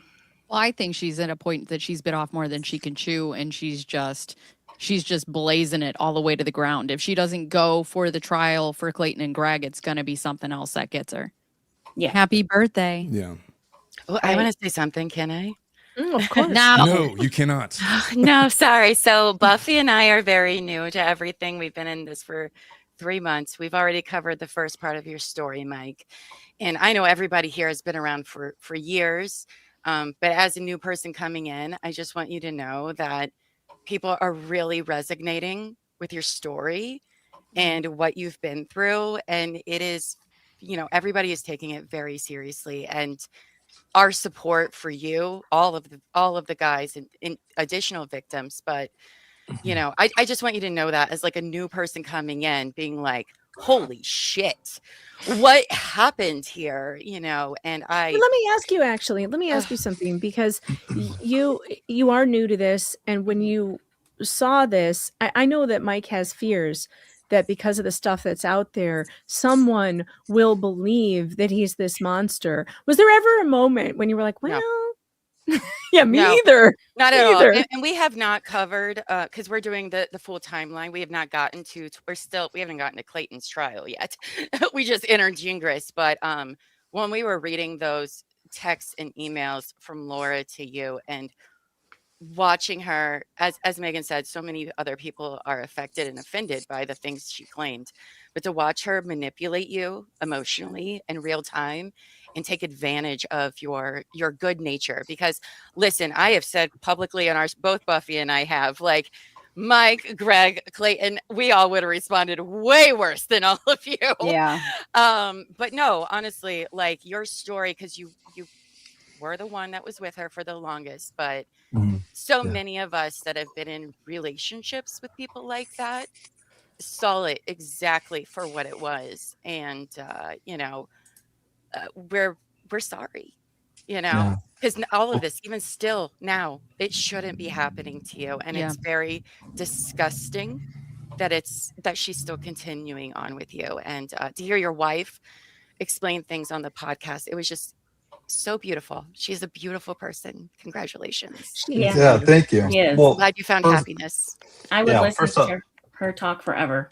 Like, if you please do a podcast, Danielle, I will listen to it. Love it. Well, first of all, I just want to say thank you for even sharing the story, for the support, everything. Even if you're newer to the block, I still really, really appreciate it. And, each of us, I think, responded very differently as victims to her. I obviously, looking back, and I've talked about this extensively, I wish I would have changed so many different items of how I addressed her. But I didn't. Hindsight's 2020. But I just appreciate the support. And yes, my wife is, I feel like, the star of the show. The amount of texts that she has received from friends based off of those last couple of episodes. She's so eloquent with her speech. Like, her choice of words is way better than myself. So I agree. I think the last episode, I don't know if everybody's listened to the last episode, but I love it. Kind of ties back into what Megan was saying about, the justice system and how it's flawed, and how, Laura's taking away, time where it should be spent with, the right individuals. So I spend so much time looking at court cases, and a lot of the ones that I look at include people who abuse the system in multiple ways. One of which, the main thing that most people who abuse the court systems will do is drag things out, add cost, add time that's unnecessary. Laura is very good at that. And what Omar was saying about how you have to be prepared for the worst. We saw Laura in real time do things to make it more costly, more difficult, drag it out, filing things that had to have a response, but were never necessary to put in the first place. This is something that people who abuse litigation do on a regular basis. And I've seen it in other cases. I'm watching it happen in the Jeremy Hales case with these morons that he's up against, who are doing terrible things and have unethical lawyers, just like Gingras, who will help them to just use the system against the victim. And it's a terrible thing. And more people need to know about how that happens. And court abuse is a very big problem. It's a very big problem, and it needs to be addressed. All right, we have to spin the wheel, or we're going to get super, super behind. What's next? I will add that also the fact that it's family court is extra disgusting. Yeah. Oh, you have no idea what goes on in family court. Let me tell you, there is some crazy, horrible shit that goes on there. Whoa. Tramp stamp lawyer. What is All right, this one? Bacon. I have to give you the lore on this, Bacon. Yes. Tramp stamp lawyer. So what this came from was Tug and I were covering this early on, and we had just started streaming together. And if you are trying to enter the studio right now, by the way, there are 10 people here, and it will not let anybody else in until somebody goes. But I'm not kicking anybody off, but just letting you know, if you are trying to enter the studio, It depends on who's waiting. I don't know. I can't tell. It just tells me, someone tries to, and then it doesn't tell me who. But so what happened was we were streaming with Tug, and we had just started streaming together, and we were having such a hilarious time reading David Gingras's early blogs when he first started blogging about this case. And at one point, Tug, because he's so funny, at one point he just goes, "This guy is the equivalent of a tramp stamp. He's like the lawyer equivalent of a tramp stamp." And we started calling him Tramp Stamp Lawyer. And Tug got it to trend on Twitter that night. And the next day, it was hashtag Tramp Stamp Lawyer was trending. And so I had to write a song about it. And because, of course, I did. Right. And let's see if I can find it. It's in my didn't video. he signed one of his blogs that, right? Oh, yeah, he did. Yeah, he did. He decided. Okay, so the thing that Gingras could do sometimes, and he wasn't totally ridiculous. Hey, Nick Staros here. Hey, I think the thing. Am I the only one who dresses up for this? No, it's a party, Nick. Happy birthday, party. Laura. I was just cold. I need Everybody to go change threatened to this show their promise. tits earlier. You missed that part. Nobody's dressed up. Well, there might be some question about my choices, but for you who are colorblind, this is 2 shades of gray. I promise I will go put on my party shirt while we're playing the song, actually. So I wrote a song called Tramp Stamp Lawyer, dedicated to David Gingras. Just make sure you let me know you can hear this, because for some reason OBS won't let me hear it. I got it. Yes. And we're headed out too. Thank you guys for having Buffy. Thank you. It was nice to meet you. Bye, friends. Raise all the money. Oh, there's the monster drink. I like it. I'm not leaving. I'll be right back. Aw, sad boy Clayton. I love a sad boy. Oh, jump scare. Oh yeah.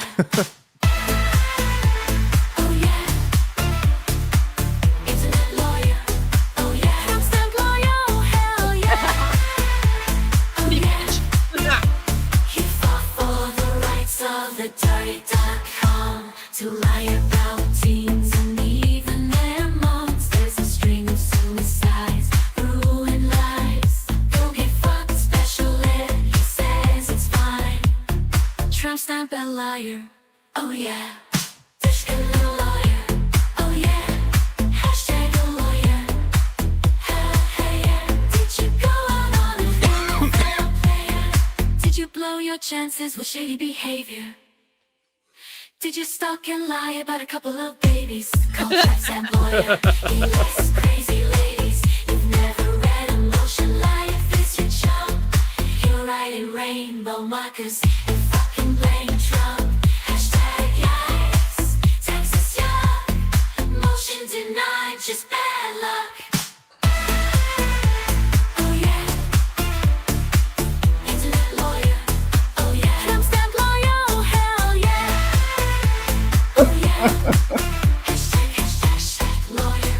Oh hell yeah. Hail Queen. Do you need a rope to save the day?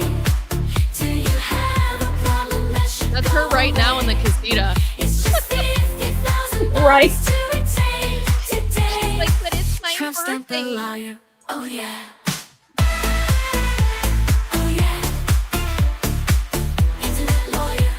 Oh yeah. Tramp stamp lawyer. Oh hell yeah. Oh yeah.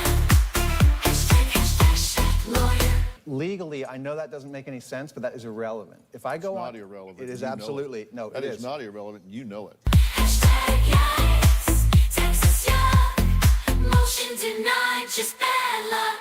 Can I sue you for that? Can I Poor sue Mike. you for that? Mike's like, I what think did what I come you do into? is reprehensible. I don't like it. Right. Can I sue you for that? Well, Mike, this is how seriously we take Laura Owens. Can I sue you for that? We keep Was that ourselves David saying on good Dr. lawyer. Phil? We keep ourselves saying Ooh. this. Mike, Dr. I Phil. have to ask you. I know you probably. Well, I don't know if you do know because it's behind the scenes. But what are the chances you think she goes to trial and tries to testify? Oh, I hope so. Me too. The good You news know, is like- if she does, we're all going to be rich. It's going to be so great. Yeah, I. Ooh. I mean, if the county is having financial issues, they can always put out a live stream themselves and ask for super chats for questions to ask on cross-examination. Those are for breadsticks, Nick. Oh. I would say the odds are pretty high that it goes to trial. My dreams are coming true. I'm going to be a real content creator, Daddy. I mean, if she's going to accept a plea deal, it's going to be like the night before trial, and where I agree. everybody flies or out day, there, or the day and- of, so Right. that she gets on camera, and they'll do it right then and there in the courtroom, and right before trial starts, and we're all there and ready to go. That's what I expect her to do. I expect her to show up with the cast. That'll be dumb though, because that'll be a plea open to the court. So that's a That's a wonderful move. Go ahead. I didn't mean it was dumb. Go ahead and do it, Laura. She did. Yeah, but I would say the odds are high. I can't imagine her accepting fault. Like, I feel like she's going to go down with the sinking ship, like just the pure lack of empathy that she has. So I think the chances are really high if I had to give a guess. Let me just tell you, I'm working very hard overtime so that if she takes a plea deal and she gets off with a slap on the wrist, that every time someone Googles her name, they see a 40-year-old woman who calls herself Bacon Bearzz on the internet roasting that bitch full fire. I love it. Keep it up. Keep it up. I'm sure it's great. They have no self-preservation instincts at all, the whole family. So we'll see. Let's see where we're at.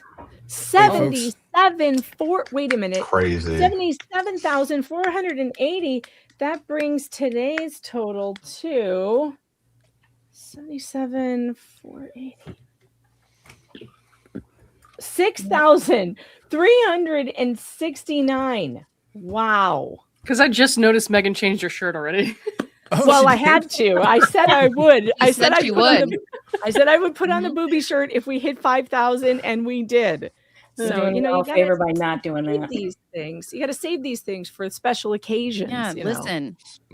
I could, but I will spare you a show of. I was gonna say I'll threaten to put on my booby shirt. My favorite new thing is the sparkly bra from Victoria's Secret has the sparkly straps, because if they end up showing, it doesn't. They look like you meant it to happen. So. I feel like I'm gonna look over and it's just gonna be Nick in the jacket, like just the jacket. Hugh Hefner style. You got to. If we reach 100,000 goals, I will only have the jacket on. I was about to say, if we reach the goal, I've got so much cosplay, but that's true. A long day. Hey, folks, I got to run. I love you all. Thank you guys all for doing this, and thanks for having me in here. Yay! Bye, Omar. Bye, It's been fun. Omar. Thanks for Thank being you. here. Talk to you Take later. care. Bye-bye. Mike, Damn, I thought has Nick she was going ever to show tried his to- tits. Oh, I was sorry. promised. It's muscle in resting state.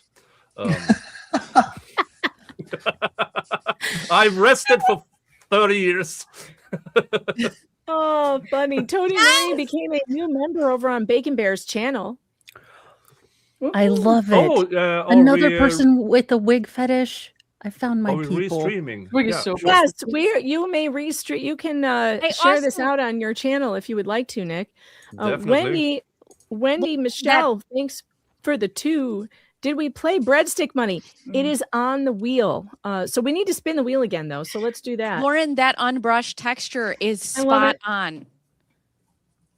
That's my I don't have a favorite. brush. Spot on. Laura Owens has never seen twins or conditioner in her life. Oh God. All right, let's see what's next. Oh, it's gonna be Look at Me Daddy. Look at me, Daddy. Yeah. Okay, now this is an interesting one. So when David Gingras was arrested for his DUI, Reddit, as you can imagine, went absolutely wild. And it was a hilarity. It was so funny to watch Reddit just go crazy. And I decided to make a song out of the Reddit comments about David Gingras' recent DUI arrest. And oh boy, it turned out better than I could have imagined. And I'm so mad my OBS is not letting me hear these, because these are some of my favorite songs. And like I just have to sit here and watch the video go by with I can't hear it. That sucks. And I can't figure out how to make it work. Brad, I could use your help, but I'm not sure you could fix it. I already asked ChatGPT and it told me to do a thing and the thing didn't work. And so, but anyway, well, I use OBS for my camera and for all the audio goes through it. So it's probably an OBS problem. I don't know. It said that the monitor was not turned on, but I turned it on and I still can't hear it, but everybody else can. It's All right. Greg. Greg hacked you. That's right. It's definitely Greg. This is the song. Well, actually, I know how I can hear it. I don't have to share the video through my computer. I can share the browser and then I can hear it because it is on my YouTube channel. Hold on. Let's just do that. Let's be smarter, Megan. Work smarter. Get around. Hey, by the way, Omar just left, so he probably won't see this now, but he did ask me to put on the cow tits or whatever he called it earlier. So Yeah, show them to me. Milk boobs. Horseshoe boobs. That really is perfect. For I didn't this. quite get to it before he left the screen. that but from I'll- her I'll clothing send him a line? picture. Yeah. I'll send him a picture like I sent Clayton a picture. So it'll be You fun. have that from her clothing line? No, somebody made it for me, and it's not exactly the one that she sells because she would have a field day if we did that. But you know, I think No, she it's- took it it's down similar. anyway. Yeah. Well, good. Yeah. It was horrendous. Yeah. I thought it was kind of cool. I mean, I would wear it, but then I'd forget that I was going to a PTA meeting or something. I could see that happening to you. That could happen to me too. Megan, these are the types of shirts I wear. You know, I've got to start eating at home more. Love Dahmer. Mike, can you tell me if today's your mom's birthday or if that's just a Facebook thing? No, it is my mom's birthday. Okay, just checking. They have you the know, same older people, they just have birthday. wrong birthdays. So I That's wasn't who we sure. really should be celebrating today. Yeah. All right. Here we have a song in Reddit posts about David Gingras' recent DUI arrest. An attorney being arrested for an alcohol-related crime. I'm shocked. Shocked, I say. You really cannot make this shit up. No way. His second DUI, right? He had one in 2008. I did not have this on my bingo card, but here we are today. Hey, look at me, daddy. I'm a real criminal now. Look at me, daddy. I'm a real criminal now. Didn't he also get pulled DG over passed right by the bar, but then casita? kept coming Yes. back. I don't feel bad for him. Yes. His life has spiraled since Hey, you got meeting some more Laura, with that. yet he never learns the knack. Carmageddon is upon us. No fucking way. No way. I'm gagged. Well, that's how Laura got into this mess today. Look at me, daddy. I'm a real criminal now. Look at me, daddy. I'm a real criminal now. Any day now, he's going to sue the entire internet into oblivion, and he and Laura are gonna win the bigliest. Anytime now. But Your Honor, I have a case I want to argue before the Supreme Court somehow. Oh man, you can't just yell. Rule 26 is a defense to this. Rule 26 will get him out of this. Look at me, daddy. I'm a real criminal now. Look at me, daddy. I'm a real criminal now. Hope the cop had his body-worn camera on. I want to see that video. I wonder if he's compliant or mouthy with law enforcement. You know, he was hoping it'd be a while before this sub found out about this new DUI fiasco. Take his driver's and law license away at this point. Seriously, get an Uber. He's an asshole. No more cruising, no more joints. Look at me, daddy. I'm a real criminal now. Look at me, daddy. I'm a real criminal now. Instead of European vacations, go to rehab, sir. Maybe someone will let him use her lifetime Uber while his license is suspended for this. Or rent him a saddle and horse. She could use the money to pay Clayton's fee for sure. He probably played the Do You Know Who I Am card. I'm a famous internet lawyer who has been to France and has seen famous people. I was on Dr. Phil. I vacation on a yacht. I am the Conor McGregor of litigation. Oh, look at me, daddy. I'm a real criminal now. Equating Look to a at me, rapist. daddy. That's nice. I'm a real Nice. criminal now. I want to laugh, but DUIs are just a stupid, awful thing to do. Let him and Laura rot in prison too. Looks like he won't be grazing his Chevy anywhere near my property anytime soon. The Levy was dry, but Gingy wasn't. See the example of all can, Massachusetts. What a zoo! Look at me, daddy. I'm a real criminal now. Look at me, daddy. I'm a real criminal now. Look at me, daddy. I'm a real criminal now. Look at me, daddy. I'm a real criminal now. That was a banger. I love that song. Yeah. It is my favorite, literally my favorite song ever. I think it turned out so well. I forgot about the Canton reference. The Yes. fact that he references himself and refers to himself as the Conor McGregor of litigation, and also he's been charged with statutory rape, might be my favorite thing. Might be my favorite thing. I know. So I gross. know. Oh my God, Schnitzel, your picture. What? I just want to bite it. There's two of me in here. Let's go. I should have zoomed in on the ass. There's going to be rumors that me and Lauren are having an affair. Right. I want it. Join the fucking club. Ooh, All right. Father of the twins. I'm reliably told that they can happen by yourself. What? From Laura. Mm-hmm. I'm surprised she hasn't sued herself for assault, sir. We've talked about this. Awesome. All right, we have to spin the wheel again. We have to spin it. We got more to do. What's coming up next? Oh yes! I was hoping this would come up. The crying video. Yay! Yes. Okay. Bacon Bears has not seen the No, this is Laura Owens horrifying. Facebook meltdown. I don't know if Mike's seen it. Mike, have you seen it? Also, Mike, one of the things that we talk about in my chat a lot is because a lot of us are mothers and, you know, our kids are older. I have a 10-year-old and a 6-year-old, and we say it's easier to prove that we were pregnant 10 years or 6 years ago easier than Laura could prove that she's pregnant now. So just in case you were wondering, I know you're not going to believe me, but I did bring a very real ultrasound. I can send it to you if you want. It might say Bacon Bears on it, but don't worry about that. I got it in Mission As long as Viejo. it doesn't say Fiverr. Yeah, well, I got it in Mission Viejo, or maybe Los Angeles. Maybe either way, or maybe it depends if you're looking for it somewhere. It's not there. Right, I found it. And if you want, I can send it to you, just in case. We'll love it. Okay, we'll great. love it. Just great. I have managed to not watch this video for almost 3 years or however long it's been since she actually posted it, and I'm doing this for the team today. Where did she post this? Facebook. On Facebook. Her personal Facebook and public Facebook, and then she was like, "Oh, I didn't mean to post that publicly," but she did for like an hour and then removed it. Oh, yeah, she did though, because if you're posting it to just your friends and family, you're not saying my name is Laura Owens.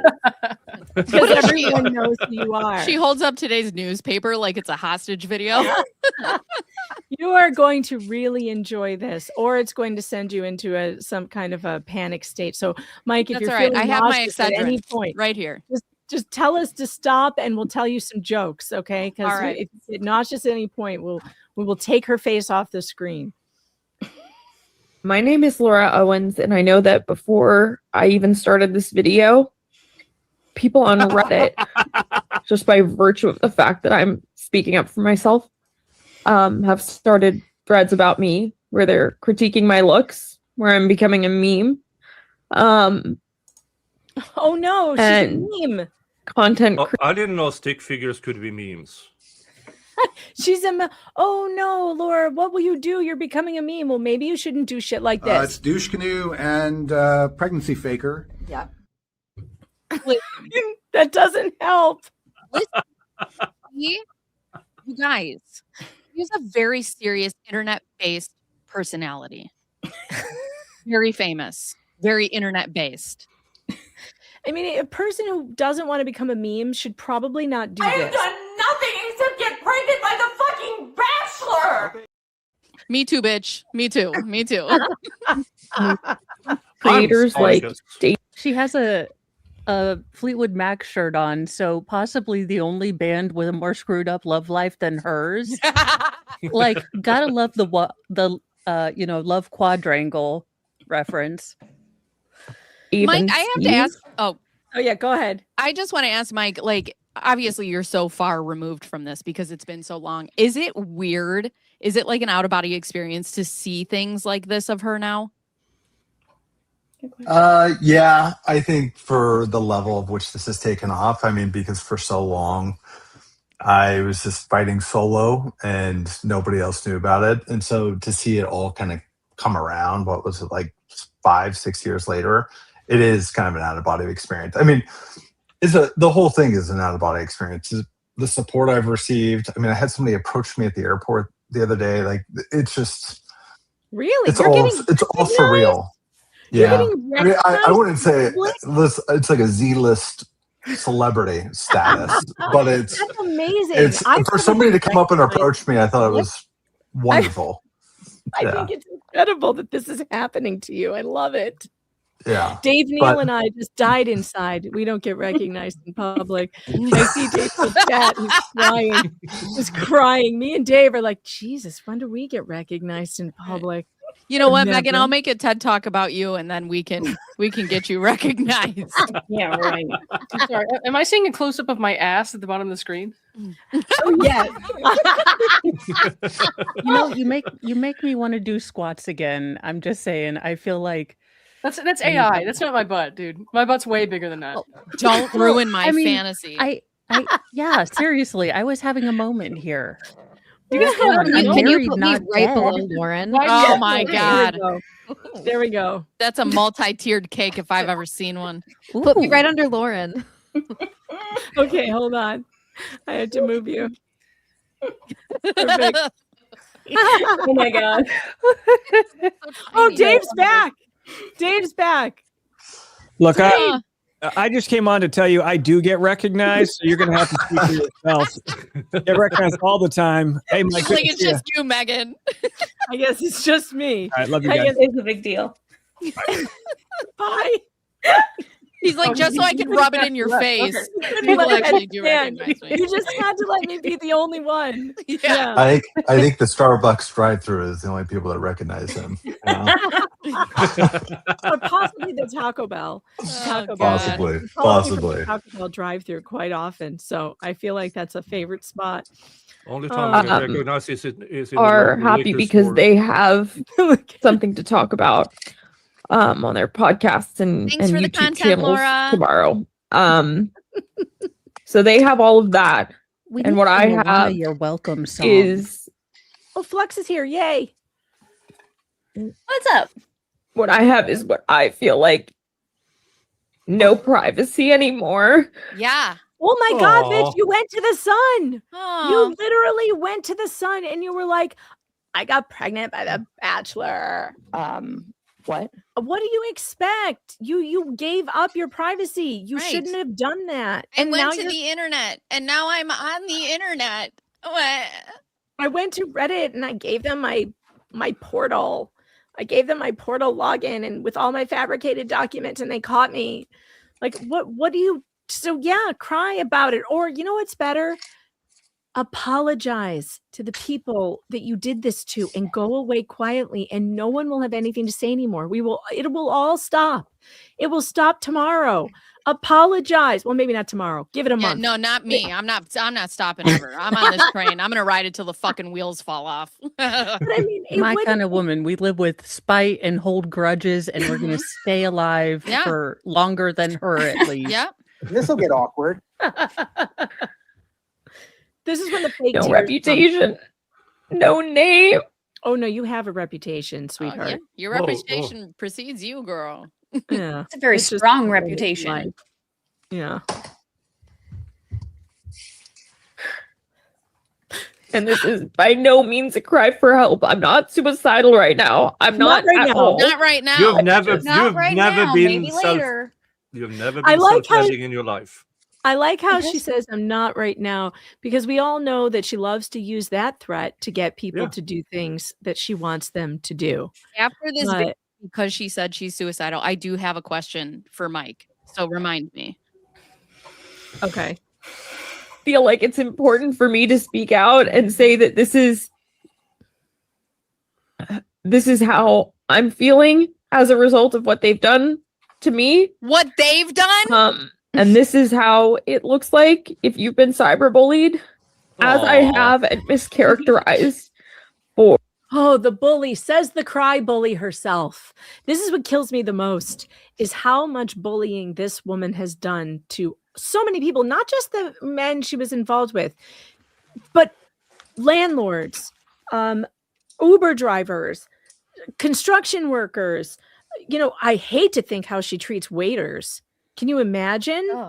I see how she treats police officers. Could Yeah. you imagine? Yeah, Excuse me, ma'am, would you like podcast some water? owner. Go fuck yourself. I bet she doesn't even tip her Uber Eats. Well, she does. Yeah. I mean, she sued Uber. I mean, this is just the idea that she's being so mistreated. And we have all these real life stories of the people she's mistreated. It's just, it kills me. for months. For months, you've done this to men for years. Bitch, get a life. Do you notice that this is a different take because he's been fighting this woman for 10 years. 10 years she has been in his life trying to make it miserable. 10 years, and she has the nerve to complain about a couple of months with some memes. People say shit like this, and way worse stuff about me on Reddit every single day. And I gotta tell you, this is not how you respond to it. Blake, I'm gonna fight him. I'll fight everybody, Lauren. I'll die for you. It's a waste of your time. What you want to do is not fight them. You want to let them fuck off into their corner, and then they die off. You know what I mean? So let me fight you. True. Okay. You don't give them any. You don't give them any oxygen. But this woman wakes up. She eats, sleeps, and breathes Reddit. Everything about her, she has to inhale. That's the worst thing you could possibly do for yourself. And I actually, this is probably not a popular opinion, but I actually hate that she's reading these things because I don't like to see people upset like this. I think it's not. I don't enjoy seeing people upset, but at the same time, you have to pay attention to it because if you don't pay attention to it, you don't see the manipulation. So Right. Dave Neal is apologizing to you, Lauren. He says he's sorry for saying those things. Dave Neal has a lol cow. Only be sorry that you didn't follow through, brother. That's it. I became pregnant by The Bachelor. When? Where? How? What? No. But bye. Who says I became pregnant?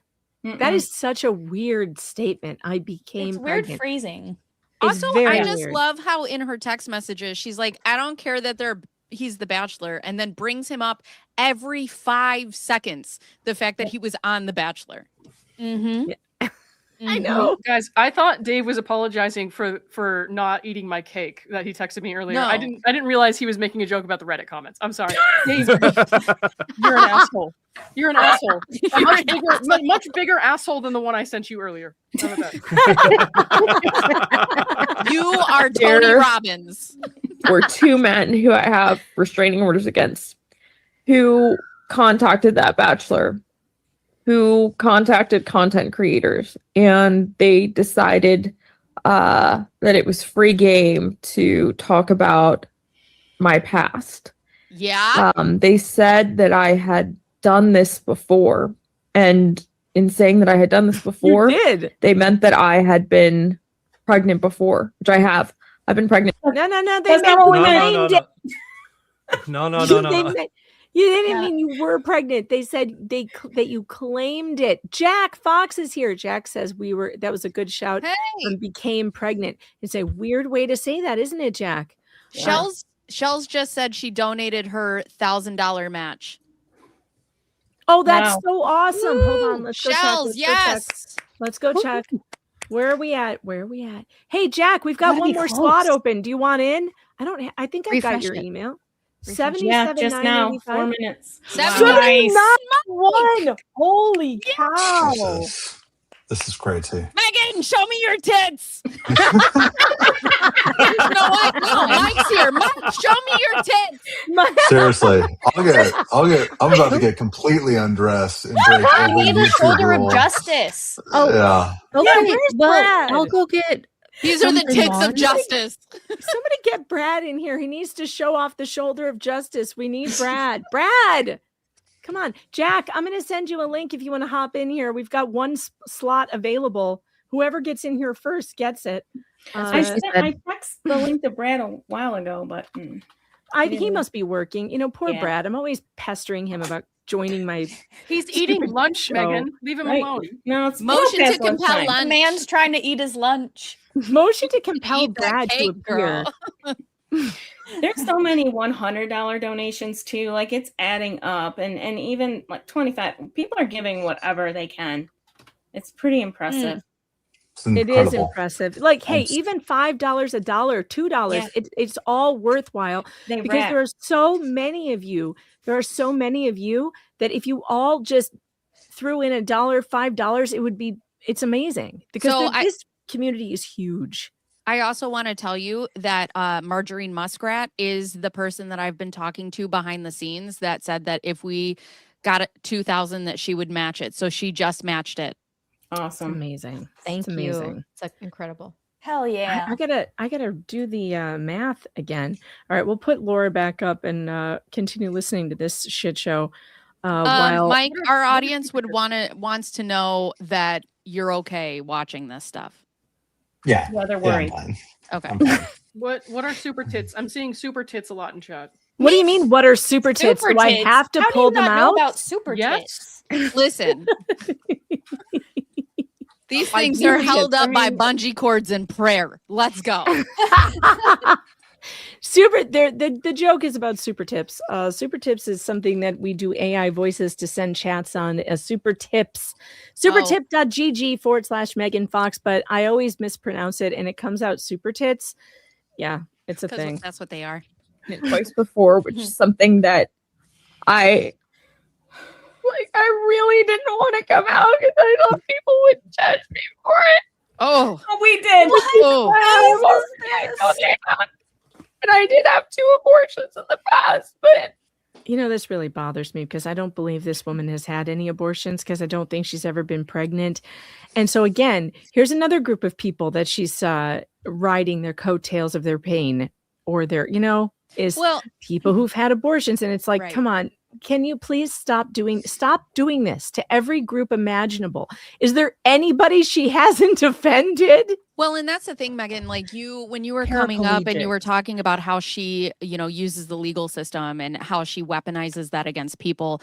One of the things I think the reason that we want to come, especially to the guy's defense, is because most of us watching this are women. Most of us have dealt with pregnancy. We've dealt with miscarriages. We've dealt with child loss. We've dealt with sexual assault. We've dealt with domestic violence, and we understand the realness of those situations. We understand what it is like to really live those experiences. So for somebody to come out here and just use it so frivolously as a joke is what makes us all very mad as a collective.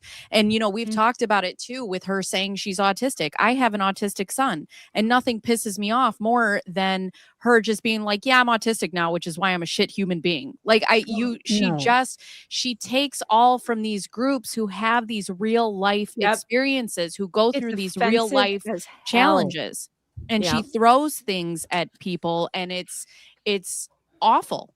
It's awful. Look who's here. It's Jack Fox. Oh, yay. What's Hello. up, Jack? Never a truer word. We love your analysis, sir. We are doing this fundraiser for Mike Marraccini today. And tell me about became pregnant. That is the weirdest phrasing. What does that mean? It's very passive, right? How many women have we got here that have had children? You are pregnant, or you were pregnant. It's, you talk about it very actively. I was when pregnant. You're pregnant. Yeah. Right. I got pregnant. I got pregnant. Like you would say I got pregnant or I was pregnant. But not I became pregnant. It's passive. It is passive. It's like, a very odd voice. It's a very odd voice to say, and it's very distancing. Yes. What I noticed when she talks about the pregnancy, the one with Clayton especially, where I've seen most of the words, is she's very process driven about it. Every woman I know that's been pregnant, it's been a very emotional thing. It's been a very, at one with them thing. And yet Laura talks about it very much as process. She talks about the evidence that she has, that she was pregnant in a way no other woman I've known does, and just doesn't talk about the pregnancy itself in a almost a holistic way. Also, when was that video recorded? When she was claiming to still be pregnant? I believe so. I Yeah. think Right. Then became. No, I am pregnant. That's even weirder. I am pregnant, is what you would say. You know what, Jack? Flux and I were just talking about this, and we were talking about it because, Flux is a woman who has never been pregnant, and I'm a woman who has been pregnant, and we were just talking about her language, and she's almost there. And it's like she's there enough to talk about being pregnant. But for those of us who experienced pregnancy, she doesn't talk about it in a way that she's had those real life experiences, which is what makes us able to call her out right away, because there's just verbiage and feelings and different things that we would use that somebody who's never been pregnant would use. That's exactly it. When you tell a lie, it's coming from a different part of your brain than where the truth would come. Where your truth sits in your brain is where what you've experienced, it's what you've felt, And your brain turns that into language really easily and really naturally. When it's coming from the constructed part of your brain has a much harder time just making the words flow and making it all sound believable. It's a real tell as to whether someone's being deceptive or whether someone is telling you the truth. It's just, do the words flow? Can you picture what they are saying? Or you go on edge and go, became pregnant? Oh, that's a strange way of wording it. This video is from 12/20/2023. Oh, so this was after she allegedly lost them then. No, wait. Right. No. Well, no, that's when it was no, posted. because she didn't put the affidavit. Well, we didn't know until December 27th, I think, was the day that it was put into the court. And it was actually the December 19th. No, I'm not trying to be a stickler, but no. Okay, thank you. No, I knew it was around around Christmas. Yeah. Yeah, it was around Wait Christmas. a second. Okay. Wait. Oh, so the hearing wasn't until 2024 then. I'm still new, but I'm getting my years messed up. So the hearing wasn't until 2024? Right. Now, I guess in Laura's narrative, this video, I guess, would have been made after she knew she wasn't pregnant, but she didn't tell anybody until December 19th. Because what date, Schnitzel, what date was the November hearing where she was 100% pregnant? Oh, God. November 24th. Second? November 22nd? I think it's second, isn't it? November 2nd. Okay. So November 2nd, she tells the court she's 100% pregnant and she just saw Dr. Higley last Friday. She was deep-throating a monster, yes. But in that same month of November, then she claims in, May or whenever Gingras comes in, she claims in that February hearing with Corey on February 24th, she claims that she had a miscarriage but doesn't really know when or where. Then Gingras gets involved and she found out in November around the 14th that she was at Mom Doc. So if this was made December, what did you say, 20th? 19th. 19th. This video was made on the 19th? Yep. Okay. So if this was made on the 19th, then in her constructed narrative, it happened after the supposed miscarriage, which I don't believe happened at all because she wasn't pregnant. You don't get pregnant by blowjobs. That's my lesson for you kids today.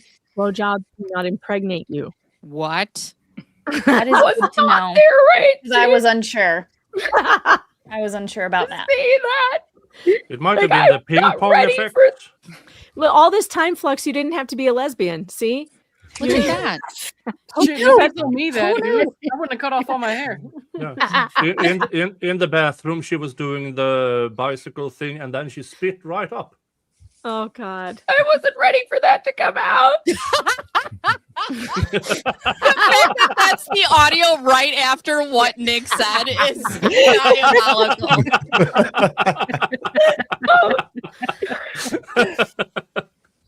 And I've been really harassed. Bacon, you missed the best facial expression. You were looking away. I'm going to make you watch it again. This is my sleep paralysis. There it is. And I've been really harassed for it. Dave has made where the the tears? 60 videos and more like podcast content than I could possibly count. Just wait. Talking about me. He specializes in Bachelor content, but what he's talking about has nothing to do with The Bachelor. Actually, it does. Actually, it does. Me in my past. It's shaming me for it. Nobody's shaming for it. Girl, you could have had 26 abortions. As long as they're all real, we don't care. And it's like, I feel like anything that... Is this like a sound only dogs can hear? Yes, I wish. Life. And I, was like embarrassed or ashamed of like these 2 prior abortions have just been brought to light and have been like just things that have helped him monetize channel. She's a terrible I'm called every name. Yeah, terrible. I think she poked herself in her left eye at one point because she was like digging her fingers in, trying to get moisture out. Because if you notice that finally there's a little bit of moisture underneath that eye, but it's the same one she was literally digging in with her finger. Am I the only one? I might be the only one who thinks that it probably does fucking suck to have all of these people coming after you. I think part of it is because, you know, she doesn't want to be caught, and she's been caught, and she's being called out on all of this shit. But also, I'm sure it is emotional, and it probably does hurt, but she did it to herself. Right. No, that shit sucks. I'll tell you like firsthand, that shit sucks so much, especially you know, when you feel like it's not justified. But the thing is, when you're guilty, it probably feels a lot worse, because not only are you getting all this backlash, but you're getting caught, and you know what they're saying is true to some extent. Well, that's the thing, and we've talked about this before. I personally, in my personal opinion, think that Laura is she's a perpetual victim, right? So she does these things, and then all she sees is the fact that everybody's coming down on her instead of taking. I think she lacks self-awareness. She doesn't have enough self-awareness to be like, oh shit, my actions have consequences. No, she lacks self-accountability. Well, She's aware of what she's doing. There's a conflict there, though, when you rationally understand in the back of your brain that you've done something wrong, but you refuse to acknowledge it. That makes it. I feel like that amplifies it. And she went so long without being caught by people. She was emboldened. Well, don't crime. Nobody's. I'm not rooting for her, just to point that out. But like, no, I just think like, there's a lot of stuff. Lauren, you and I are going to have a talk. I don't like the side that you're on over here. What side am I on? I'm like one wide angle. I don't have a side. You know what I mean? I'm going to pop off. I've seen that wide angle, girl. But is Rachel going to hop on? Yeah, she's going to hop on. I'll head out. But maybe I'll come back. Later. Come back after. Because I'm sure Rachel won't stay forever. Rachel, you can pop in now. Thank you, Schnitzel. Appreciate that. Oh, I just saw that. Sorry, guys. While she's popping in, this is what she was doing on the flight with me to Iceland. This is how she's acting. So it is like slightly triggering to see that, in the sense of like, I remember this is exactly how she was acting. Just like the second it was just loud, fake crying. I probably and this went on for so long. And again, it was a red-eye flight, so it was very embarrassing. The second that you said that's how she was acting, I said, so if a note was written, whoever that was writing that note to save everybody on that plane that day for the rest of the flight. Like the way you would how awkward that was, right? Like you would distract a toddler the same way. That's my Somebody should have handed her an iPad or something. That's a great theory. Rachel Juarez, by the way, welcome to the show. Rachel Hi. Juarez, our very own hot bench judge. We love you. I'm so glad I got my swag on today. Our very own first line defense against David Gingras. I try. You know.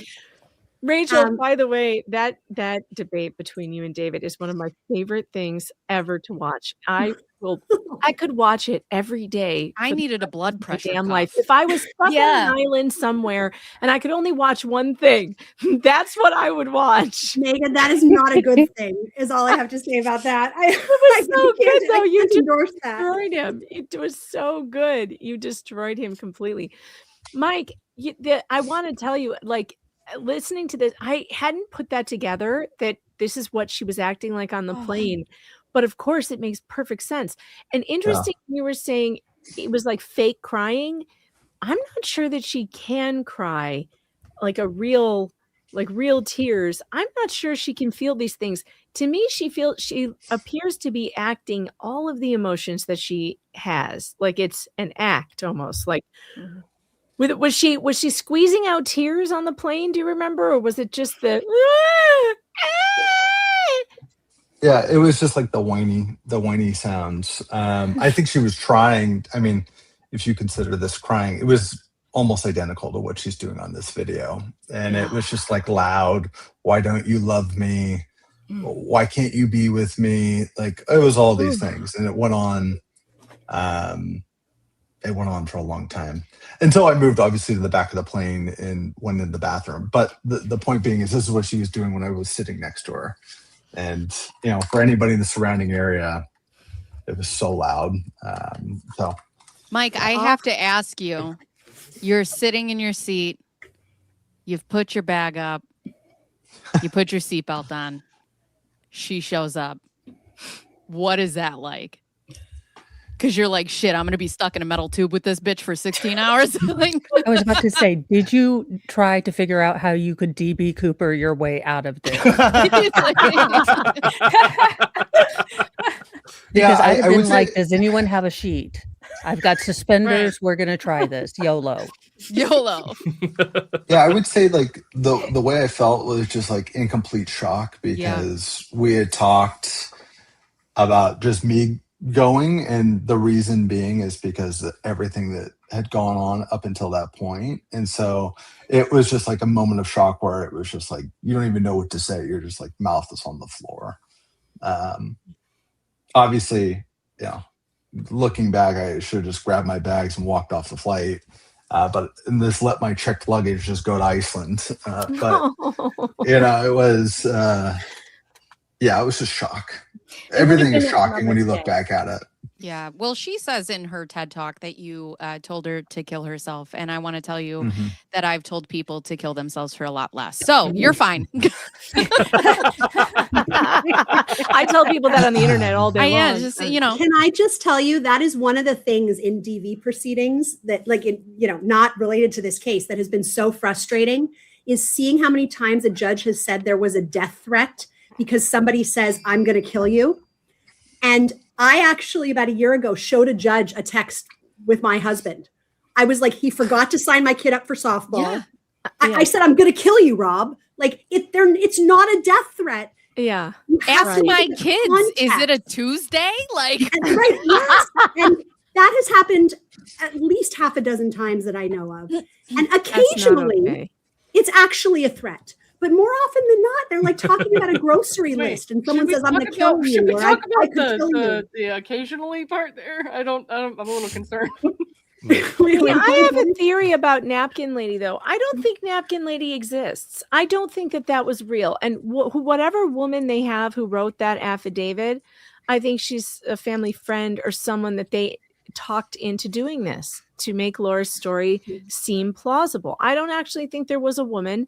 I don't think there was a note. I mean, Mike, did she tell you about this note in Iceland at all ever? No. I also want to say, like, her friend Joni that also signed an affidavit. She has friends? Well, it was Sarah's friend who like kind of inherited. Damn, Laura. She steals her sister's friends too, not just her sonograms. Wow. But from what I was told by Joni was that Laura and the attorneys that were working for her pro bono, or like that were given to her via domestic violence victims, like they had written out. And then essentially Joni had, signed it. And I spoke to Joni before my court hearing, and she, apologized for everything that had happened. And so I wouldn't be surprised if Napkin Lady is fake. I wouldn't be surprised if Napkin Lady is real. And I said this like multiple times, like without context, you have no idea like what is happening. And if somebody is saying like, why don't you love me? Like I could also see in like me just being like, hey, don't talk to me. Like there's no need to talk about this right now. Please stop talking because we're on a red-eye flight. I could also see the person being real. So either way, it doesn't really matter to me because they don't have the context, and or if the person's fake, I wouldn't be shocked at all. I will say her arrival on the scene does coincide with some other financial things going on that makes it 100% suspicious to me. Oh. You mean Napkin Lady's arrival? Yes. Well, like what? What are the things that make it suspicious to you? Like Laura's Napkin very Lady? Large mortgage taken out at the time, like within days of her affidavit. Oh, you mean Napkin Lady took out a very large mortgage? No, Ron and Jan. Ron and Jan took out a very large mortgage. You mean like to get like a cash out mortgage, like a cash? Yes. Oh, you guys have no idea the webs I have. Yeah. Mm-hmm. Well, we'll find out on Tuesday, won't we? Yeah, it's crazy. Mike, yeah. I'm dying to ask Mike this question. I have to know. I don't know if you can talk about it. I need to know what the conversation was between you and Ron in the elevator the night that you left and she had admitted to you that the pregnancies were fake and the abortions were fake. And Ron essentially says, listen, man, just give it like 2 weeks for her mental health. Like, I need to know, set that stage for me. Yeah. So we had like a group meeting because I was just like, am I going crazy with what I'm hearing Laura say? And so I had my brother-in-law come to Laura's apartment, and my sister sat out front in her car because I was like, we don't need this many people in her little apartment.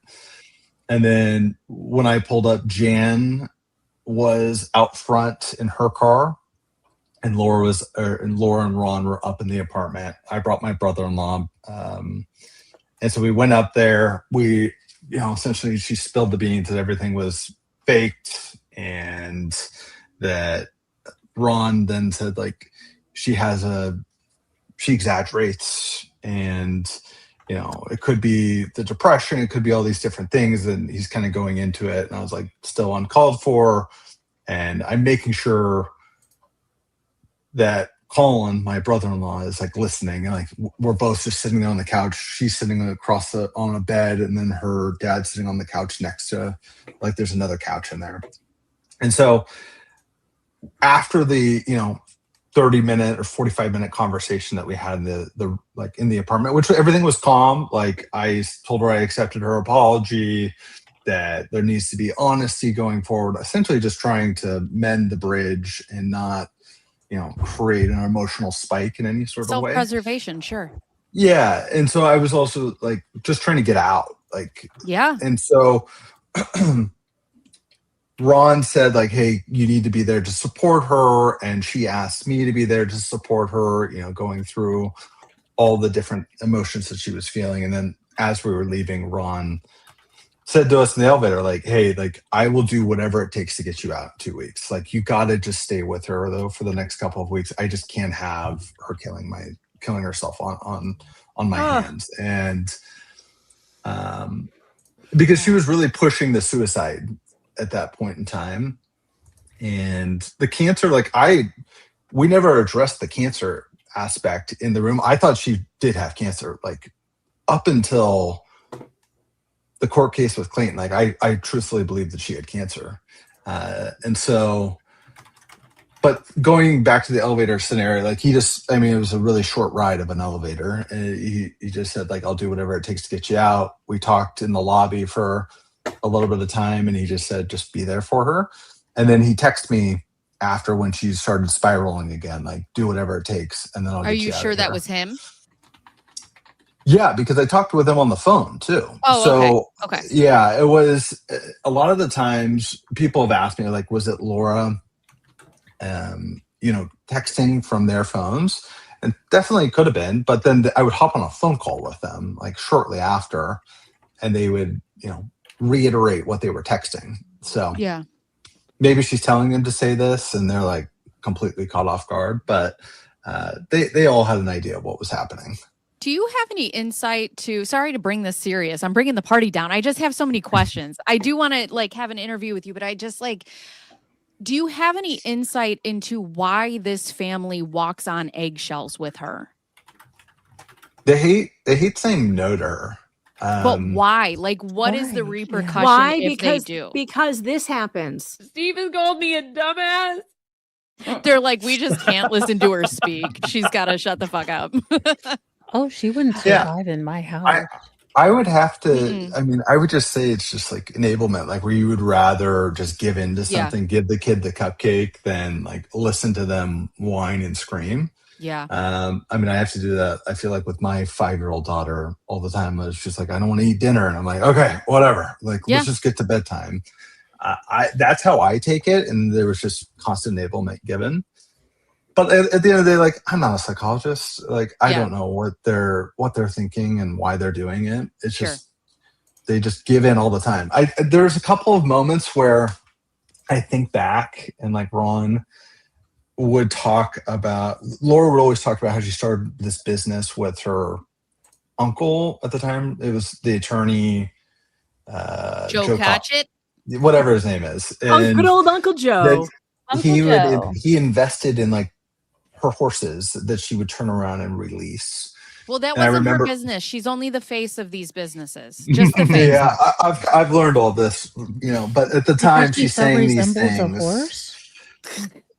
At the time she's saying these things, and I remember her dad being like, well, I'm the one that gives the money. It's so expensive, and like the feed and all this is like crazy how much money I spend on a monthly basis. And like, it was like her whole lie was just like said right in front of me, like where she had built up this whole thing that she had a business with her, you know, with Joe, and her dad comes in and essentially says like, no, I'm the one that pays for everything.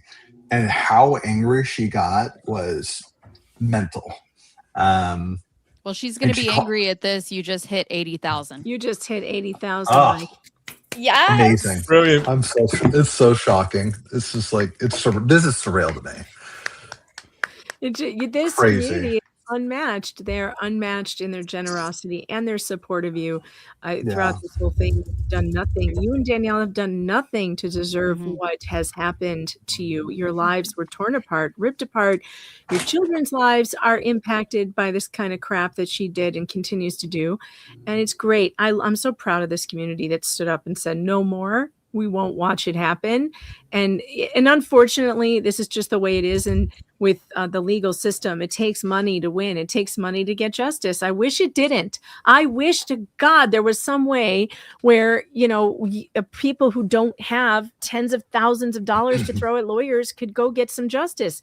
But it just doesn't happen. So thank God for those of you out there who are willing to send $5, $10, $200, $2,000 for Mike Marraccini to go get some kick-ass lawyers to beat this appeal. We also have some more coming for you too. Yeah. Some more what? For some more donations. I pledged at the after I made my video about an Instagram post that I had a little bit of an issue with.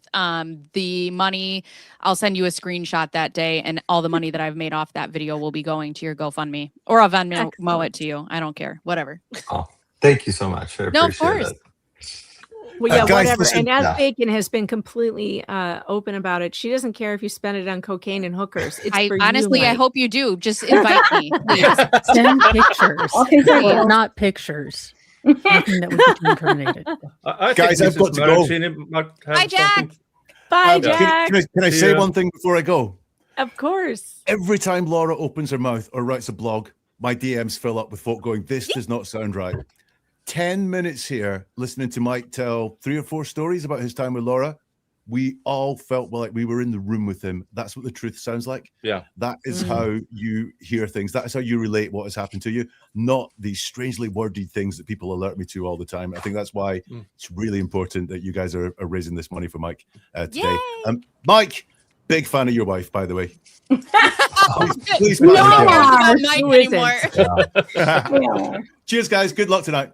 Thank you. Love you, Jack. Take care. And I also think, to Jack's point, that's why her testifying in court is so important. Yeah. And that's why, you know, it all hinged on she's got to be here in person, because the judge understood, you know, she's making these allegations and she needs to be here to testify, because that's how you assess somebody's credibility. Is you hear them tell their story. You hear Mike tell his story. You feel like you're in the room. You know he's relating something that happened. And it's so the great judge that Jack points out, when Jack points out, like, Jack's an expert and like he looks at words and explains things, but every one of you is an expert in how people come across, because we're all human beings and we all relate to one another and we know bullshit when we hear it. That's why her stuff sounds and feels so off. It feels off to you because it is off. Like, you're not wrong. It's off. There's something terribly, terribly off. And it's that she's not telling the truth. And neither is David Gingras. Well, it's funny because, and I've talked about this too with my community. A lot of us have talked about, we know a Laura Owens. And I can tell you from personal experience, Laura and my mother are the same person. I grew up in this household. I know what that looks like. And that's why when I came across this story and I started seeing her readings and her text messages and then her going on the stand, I was like, all bitch. This is my revenge story. And sorry, it hinges on you. But yeah, it's interesting because I know this personality so well. And I'm happy to say that the shoulder of justice has arrived. Yay! Brad! Hello. There he is. I finally got you in here. He's finally not too busy to be on the stream with me. Excuse me, I was trying to eat lunch while you were complaining that I wasn't on your stream, and I didn't even get a link from you, Megan. Thanks a lot. But I had people send it to you. I had my people send it. My people send it to your people. It's in the mail, Brad. It's in the mail. It's in the mail. Listen, I can't be held accountable for anything I did this week. It was all a blur. I don't know. Laura Owens. All right. I'm not going back to that awful video, but we do have to spin this wheel again. What's next? Yeah. Oh, I'm going to have to watch it on my own time. Yeah. What I do love about Laura is I've made new friends and I have made an incredible community and I'm going to make more money. So this is going to be great. We have hit motion to compel lunch. Good. I brought a beef stick. I told everybody it was too late for lunch, Brad. So I didn't think you were eating lunch. No, it's fine. All right. So I have to find it. Actually, no, I don't. It's on my computer. Oh my God. What am I talking about? I totally have this on my computer because I just saw it today. All right. Let's go to my Laura Owens file. Motion to compel. I think this is it. Is this it? Motion to compel lunch. No, that's not it. All right. All right. Hold on. We'll find it. While Talk she's amongst finding yourselves. Rachel, I have to ask you as a not only a real legitimate lawyer, but as a woman and as a mother in the legal system and family law, like what is it like for you to watch this entire thing just go up in flames? It's frustrating. Okay. But it's also not a surprise at all. Oh. And yeah, this kind of thing, I mean, if Clayton had not happened, and Mike knows this better than anyone, if this had not all happened, this kind of would have slid through the system. Yeah. And Mike would have been faced with it again. And, it in an effort to do the right thing for domestic violence victims, the system has, I think, overcorrected. And it's hard to say that because it's all done for the right reasons. And it's good that places like California are understanding things like you can be abusive without punching someone in the face. That's all right. But it has gotten to a point where it is very difficult to get out of that loop once someone starts it. Yeah. And it takes very little to start it because of how the system works with you getting to go in. Let's just be honest, it is completely weighted towards women because when somebody who looks like Mike walks into a courtroom or someone who looks like Clayton walks into a courtroom and says, I need injunctive relief. I need emergency injunctive relief from this crazy ass woman who's stalking me. The judge looks at her and the judge looks at you and the judge says, I don't think so. You're not in any danger. Go away. But if the opposite happens, she immediately gets it. Yeah, that's not okay. I have to tell you, I went through litigation. I've told this story a little bit. I went through litigation through family court with my mom last year to get custody of my youngest sister. And it was shocking to me. My mom had moved out of the state and abandoned my sister. And so we took over guardianship for her. But it was so shocking to me that you can just go into family court and just say shit. But every time somebody says shit, it's $800 for the other party because I have to get a lawyer and I have to go in. And here I have this stack of proof and papers and text messages and all of these things. And the court essentially was like, yeah, I don't care. That's still her mom. You're her, whatever. But it's like there's not enough research or evidence or anything. And you get 10 minutes to go because they're just flying through family court cases all day long. And they don't really care to get to the depths of these stories. Yeah. And at least in California, they can't. I mean, I know some family law judges who really, if they could, without getting fired, get to the depth of all the cases, they would. But when you have 42 cases on your calendar in a single day, That's just not an option. Yeah. And it is true. They're so overworked. They're so overtaxed in a lot of ways that there has got to be a solution. I wish I could come up with it, but I was just going to ask you, what does that look like? It's got to blend more of social work, mental health professionals, child experts. It's got to blend more of that. Yeah. With a little bit of law, because there has to be some law involved. There has to be some guiding principle. But I mean, judges at the end of the day are not the best equipped people. And I think they would be the first to say it, to actually decide who gets custody of a child. Yeah. That's how the system is set up. And the family law judges I know really care, and they really try. They're not bad people. They don't have ill intentions, but the system is not set up right the way it should be. I would like to see a non-monetary solution that you only pay when you have to go to court. So maybe there's more mediation or something that happens before then, where you can't bleed somebody dry. But the thing is, like Rachel, you're saying more court professionals like child experts. Those people charge money, big money, $30,000, $20,000. And there's fraud there too. Tons of it. Yes. Tons of it. Well, so I went through with the lawyers. I did my first half pro se. The second half I did with lawyers. I kind of had a heads up of what my bill was going to look like. I was not prepared when the court appointed a GAL, and she came back and she was like, oh, you're going to owe this amount of money, and just slammed that bill. And they're like, if you don't start paying it in 30 days, we're going to hold you in contempt. And I'm like, and the thing that pisses me off the most is they had split it between my mom and myself. And I had asked the judge, I said, we've taken my sister. Sorry, I had food in my mouth. I was starting to get the shakes. But I said, we've taken my sister. We've paid for everything. My mom has paid for nothing. She should have to pay for the GAL full time. And the judge is like, yeah, I've split it. That's half. And I'm like, here we are as a family, me and my husband trying to do what's in the best interest of the child. And in a way, we still felt like we were getting punished for doing the right thing. Right. And that's what I look at when I go through like Greg's case. When he gets to the end, sure, he won because he didn't get that final judgment. But he lost essentially because he's out all of this money for no reason. Mm-hmm. Yeah. Mm-hmm. Yeah. The system it's got a real problem, and I don't know how to fix it.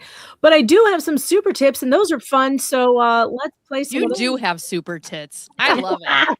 Sticky Widget. Thank you for being here. Why isn't it playing? Can you guys hear that? Nope. Ah, damn it. Is Super Tips broken? Hold on. Megan, how'd you looks break fine it? Looks fine for me. Oh, Super Tips. No.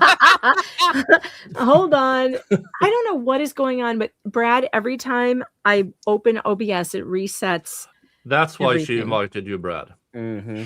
I'm just Brad, my support now. super tips are not working, and this sucks because I don't know how to fix it on the fly. Let me see if Rosalind's image will show up. No, it will not. Okay, well, I will take it. Rosalind sent an image on Super Tips, and it's very funny. I'm going to show it to you guys by doing it this way. Here we go. She sent me a picture of a tramp stamp that says tramp stamp. Hold on. It's funny. Image file. There we go. So we're at $80,616. Awesome. Thank you, Rosalind. That does remind me of David Gingras. He is the human equivalent of a tramp stamp. And Sticky Widget says, sorry I couldn't make it today. I'm very busy and very popular. I'm recognized constantly on the street. This is in Tug's voice, by the way. It's exhausting. But why do I sound like Jack Benny trying to fake a Tennessee accent?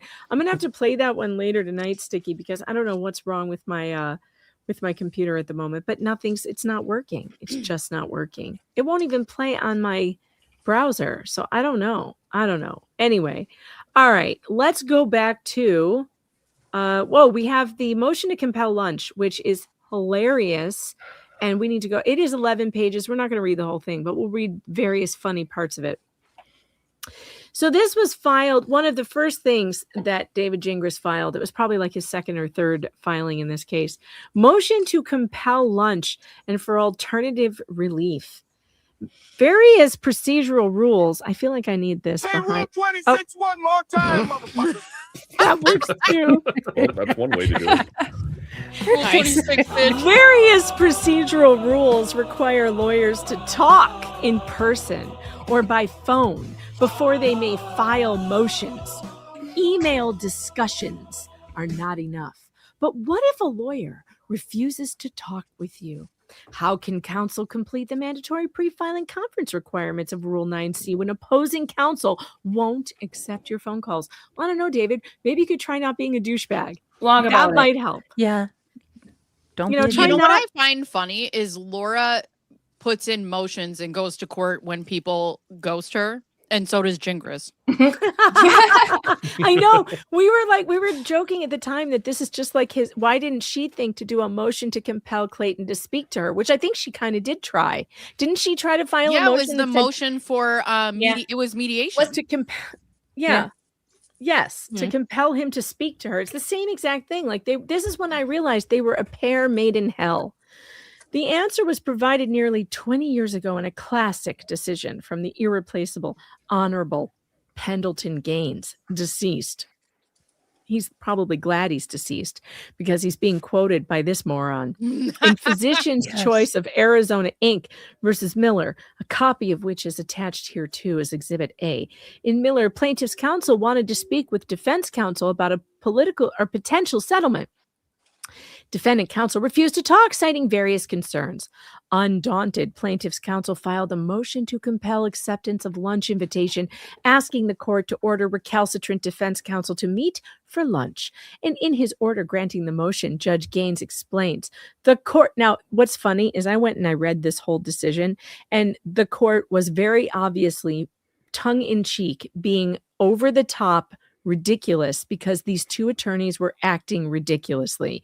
So the judge was being extremely I'm sarcastic. So you have to read this in a sarcastic tone. The court has rarely seen a motion with more merit. The motion will be granted. He's basically saying, I've got two dicks here and I'm going to treat you like children. You're acting like dicks. Pull that out. No. What is that? He's got Brad, two dicks. Is that how you get twins? I think so. The court has searched in vain in the Arizona rules of civil procedure in cases, as well as the leading treatises of federal and Arizona procedure, to find specific support for plaintiff's motion. Finding none, the court concludes that motions of this type are so clearly within the inherent powers of the court and have been so routinely granted that they are non-controversial and require no precedential support. So the minute entry order dated July 16, 2006 at 1 emphasis added by the same authority undersigned counsel for petitioner Laura Owens moves the court for an order requiring respondent's counsel Greg Woodnick to accept an invitation to meet for lunch without needlessly delving into details. There has been, so I don't want to delve into the details of where I threatened to file bar complaints against him and everyone in his office. We'll just skip right over those details. There has been a communication breakdown between counsel, resulting in Mr. Woodnick refusing to speak with undersigned counsel by phone. Mr. Woodnick may offer some explanation for why this has occurred, but that is mostly beside the point. Yeah, don't He's listen to him. Woodnick wouldn't take my phone calls when I was trying to FaceTime him live from my hot tub, and I'm really upset about it. If Mr. Woodnick chooses to describe his reasons, it would ultimately be counterproductive. So don't let him respond to this, Judge, since it would only lead undersigned counsel to offer a detailed rebuttal. This would only expand the conflict, not narrow it. So instead of detailing in other words, I'm threatening to paper the court. So instead of detailing the reasons leading to the communication breakdown, the undersigned offers some simple avowals to the court. 1, undersigned counsel has now obtained a complete copy of Ms. Owens' file from her former attorney, Corey Keith. No further response has been received from Ms. Linvall's firm, but due to her brief participation in this matter, this is not a problem. The level of detail in Mr. Keith's files is sufficient to prepare this matter for trial. Obviously not, David, because you know what? Look at, he doesn't care that the things that happened before his time, he doesn't know what they are. He's like, I don't need her my files. time. Wasn't Corey Keith the last attorney before him? Yes, beforehand. So that would be the complete file. It should be. It should be. Imagine paying a lawyer $400 an hour and him being like, yeah, I'm not going to do this part of the job. And the one thing is he got paid $50,000 for his representation from March to the June 10th hearing. Oh God. I know way more about this case, and I'm getting paid way less. It sucks. Laura, I could represent you if you want it. I could give it to you. Upon reviewing Mr. Keith's files and looking at recent disclosures provided by Mr. Eckert's side, it is clear this case is extremely complicated, and there are many factual and legal issues counsel needs to discuss urgently. To offer some specific examples, just days ago on March 29th, Mr. Eckert provided a second supplemental disclosure statement. In this document, Mr. Eckert disclosed for the first time that he intends to call 9 witnesses, nine witnesses at trial, including 3 experts who were not previously disclosed. Despite this, Mr. Eckert has disclosed no expert reports of any kind, nor has he disclosed blah, blah, blah, blah. Mr. Eckert is late, and he's incomplete, and I'm a big baby, and I am the tramp stamp of a human being. Given that the matter is sent for a 2-hour evidentiary hearing, Mr. Eckert, who's extremely late and has an extremely large penis, according to my client, of 9 inches or bigger, anticipated trial witnesses raises the possibility that Ms. Owens may need to ask the court if she can hand out blowjobs.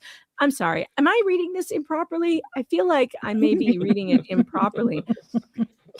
I'm giving this filing all of the respect it deserves, which is absolutely none. So he's whining. Mr. Woodnick won't speak to me. He's refusing to talk to me, Judge. Greg Woodnick is being very mean to me. If there is any hope Greg of resolving Woodnick is this, the man I want to be when I grow up. Oh, he won't kiss me on the lips. I'm trying to F him from behind, but he won't let me kiss him. It's really unfortunate, Your Honor. Please make him submit to all my weird demands. If there's any hope in resolving this case or even getting the case ready to be resolved in June, the lawyers have a lot to talk about. For that reason, just as Judge Gaines held in Physician's Choice, good cause exists for the court under its inherent authority to order respondent's counsel to meet petitioner's counsel for some breadsticks and possibly cheese sticks, maybe some pizza, maybe a salmon salad, not sure, hopefully even later this week. Then it goes into who's going to pay for the hors d'oeuvres. That's my favorite part, because there's a part in here. Or maybe that's in the original. I think that's in the original case where the lawyer breaks down who's going to pay for the meal, including splitting the appetizer, which is hilarious. Okay, so that's that. That's Who's his gonna motion pay for my lunch. therapy when I'm done with this. God, There's an Eminem song called Big Weenie, and I think of Woodnick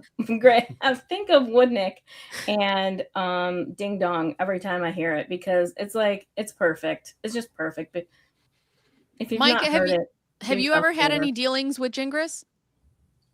Oh yeah. Oh yeah. Oh yeah. Oh yeah. Oh yeah. This is before your time, Bacon. Oh, But it's before my time. Sorry.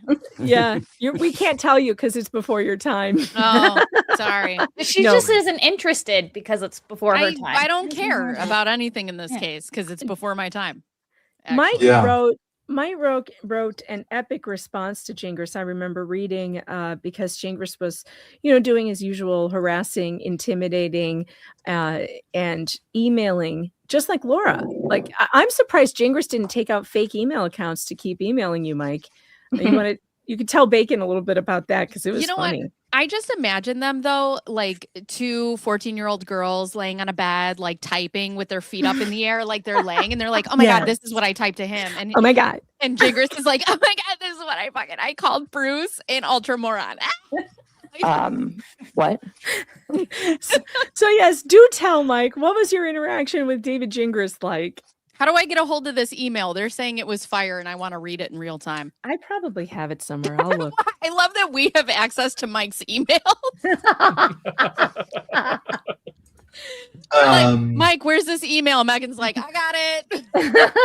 somewhere. It's somewhere here. I might find it. We'll see. Well, I mean, I think I submitted a lot of it too for the bar complaint. But long story short, he essentially was threatening to arrest me if I showed up to the June 10th hearing. Oh, that one, yeah. And so I was obviously deeply concerned. And so, we had like, Woodnick was like, yeah, like you should just have a conversation with Kingrist. And I was going to have a conversation.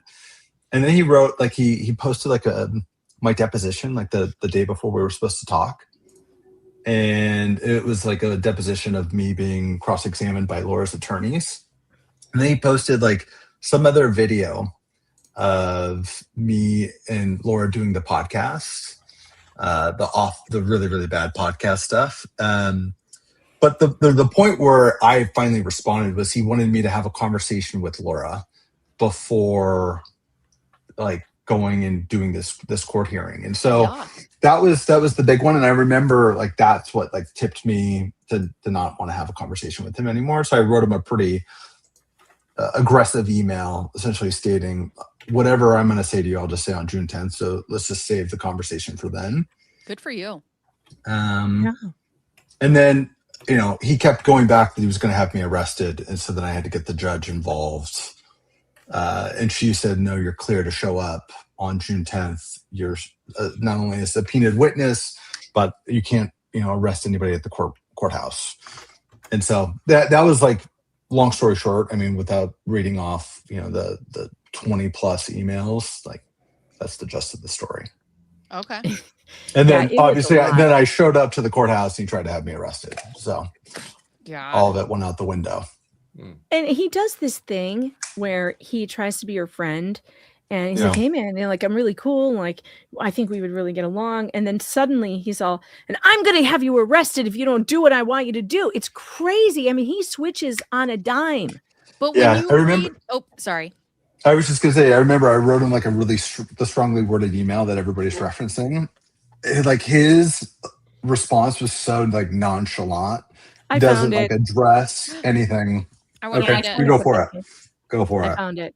All right. This was maybe sometime after this all happened, but I remember he posted your mother's voicemails. Yes. Oh yeah. Right. That was so gross. He was being so awful. He was just using his power to like intimidate you, and it was just awful. He's disgusting. So I have this series of emails, and I'm not going to pull them up on the screen. Obviously, I don't want to dox email addresses, but I can read the last one that he wrote to Mike before Mike responded in an aggressive way, which I liked very much. It was, Mike, please call me David. Just FYI, there's an ethical rule for lawyers that says I'm not allowed to communicate about a case directly with a represented party, meaning a person who's currently represented by a lawyer, unless I have consent from that person's lawyer. That limit only applies to discussions about the matter in which the person is represented. So, for example, if you were represented by a lawyer in a lawsuit involving a car accident, if I was the opposing lawyer, I could not speak directly with you about the car accident without your lawyer's permission, but I could still talk to you about something else. Sports, the weather, politics, etc. Thanks for the lesson, dumbass. I know it's a weird how rule. he talks to everybody like everybody's stupid. And I know. He's just like And he's the God's stupidest gift one. to humanity. I know. Rachel can tell you all about that because I was just going to say I'm an expert on that one. Right with my cookie. Yeah. I wanted to come through the screen and strangle him for you. Like, honestly, like with how many times is he going to roll his eyes and be like, Rachel, you just don't understand. Can we move on? I think It's Megan just and I awful. watched that with Bruce and Schnitzel Ninja and maybe one other. I think Brad was probably there too.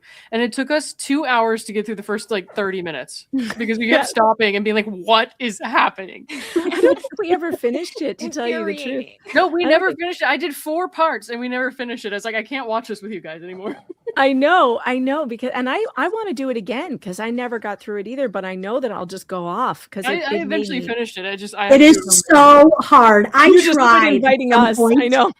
It's so hard especially because, we know so much. And actually, I know so much more than I do now. And I was really trying to just let him speak. It's so hard for me to rewatch because I'm like, well, here's the 97 things I should have said back. But it's like, that wasn't really the point. The point was to let him say his piece and then succinctly explain, you're wrong, you're wrong, you're wrong. Listen. And not dwell on the crap. But it's still hard to watch because I'm like, but I could respond to the crap. I have very few regrets in this lifetime. But one of them is watching that in one sitting. It's like, good Lord. I know. It's just awful. So he goes on and on about the rules, and then he says, I'm only mentioning this to you so you don't think I was ignoring your comments below. I do want to respond, and I do want to encourage you to change your mind about talking to me. I promise it's not a big deal, but I just want to make sure you aren't represented by anyone first, since that hasn't been made clear by either Greg or Randy Sue. P.S. I removed the tweet from yesterday, and I'm happy to remove anything else if you ask. Now that remove yourself from this case. That tweet that I remember that he posted was like a photograph of you and Laura, and it was just this nasty tweet he put out about, I don't even remember what it said, but it was unreasonable for what he was trying to get you to talk to him. And it's like, well, then don't post my face all over Twitter and act like a jerk. I don't know if you remember what it was, Mike. Do you remember what it was he posted? Yeah, there was so much going on at that time. Like, I don't remember the exact reason of I remember the big triggering event for me to respond to him was him wanting me to talk to Laura, but I don't remember exactly what he posted on Twitter. Gotcha. Nick says, you're telling me, Nick, you have to fuck off. You have work tomorrow. Yeah, it is 9 p.m. over here, and I had yesterday. I woke up at 4:15 a.m. went to work, came back from work, and we had to do stuff after work. Started streaming. I was done by 3 a.m. So I had a 23-hour workday yesterday. So I'm kind of beat. Nick, you work a real job? Yeah, I know. Yay! But I'm trying to have my viewers and everybody to fund my retirement and relocation to the United States. No, I'm just saying because Laura Owens could never. No, well, my first job, I believe I was 6 years old when I collected cash for my mother's kiosk at the local driving bingo. Wow. So, yeah, that's what it was. I was bingo. 5. My first job was when I was 5. I was dusting cans at my dad's grocery store. That's what I was doing, wiping down cans of beans. That was my first job. But we love you, Nick, and everybody tune in to his Slightly Buzzed show tomorrow, 5 p.m. Going to talk about Laura Owens. I put the link for you guys in the private chat. If you want to join, everybody's invited. I'll make sure I drop it. But that's the link for you. Oh, that's the link. I won't do that. That I won't do. All right. Yeah. Mike, good to see you. Good to see everybody who I haven't met before. You all have a good one. And I made an off I fuck motion. And off I fuck. Off you fuck. All right, Mike, bye, Nick. I want to ask you, because you're actually one of the first people that I've made a video about that I've talk to face with their case. What is it like to go online and see your story being told by strangers? Yeah, I mean, I know I've said this multiple times, but it's surreal. I mean, even when we were watching the video of Laura a little bit ago, and she like referenced that we all, like Greg and I had like reached out to Clayton and started all these things. Like, I remember I was so late to the game on finding out everything that was happening. And it was like the first time I logged onto Reddit and I saw like and I was like dumbfounded. I was like, are they talking about me right now? Like, is this fucking play about us? Yeah, is this? And that's how I felt. Like, I was like, this can't be me. This has got to be somebody else. And so to see that the story is just taken off and that it's being talked about, obviously it's just kind of an out-of-body experience, because it's not my identity like it is for Laura, but it's just I've spent so much of my life fighting this person, and so it's good to finally see the justice side of it come out, and that people are covering the story, because for so long I felt so isolated, and the shame that was over my head was immense. So I know it's another long-winded answer, but no, this play's about you, homie. That's why we're here. Give us all the answers. Chat. I did not get a cease and desist from Mike. No. That was from the other guy. That was the other guy's lawyer, not Mike. Mike never did that. That was the other Mike.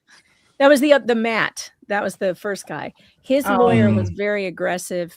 She sent me a cease and desist for trying to contact him.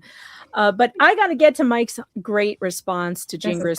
This is one of the greatest emails ever. So he responded, Mr. Gingras, Greg Woodnick reached out to me and gave me your contact number because you have expressed a desire to speak to me. I want you to know that I was about to call you and tell you about my harrowing experience with Laura Owens and all the lies she told, including but not limited to lying about being pregnant with twins, telling me she had cancer, threatening suicide, and emotionally terrorizing me to coerce me into a relationship with her. But before I could pick up the phone, I saw that you tweeted out a photograph of me and Laura and audio from a radio show we did together. That's what it was. From that traumatic time in my life. And he was making fun of the radio show and saying how bad it was. I frankly thought Laura was terrible, but I thought you were quite good, Mike. I cannot express to you how inappropriate and offensive that action was. You have accused me of fabricating evidence and lying, which led me to take my laptop directly to an expert for analysis. I had moved on with my life, and I had no interest in opening up old wounds that have so injured me.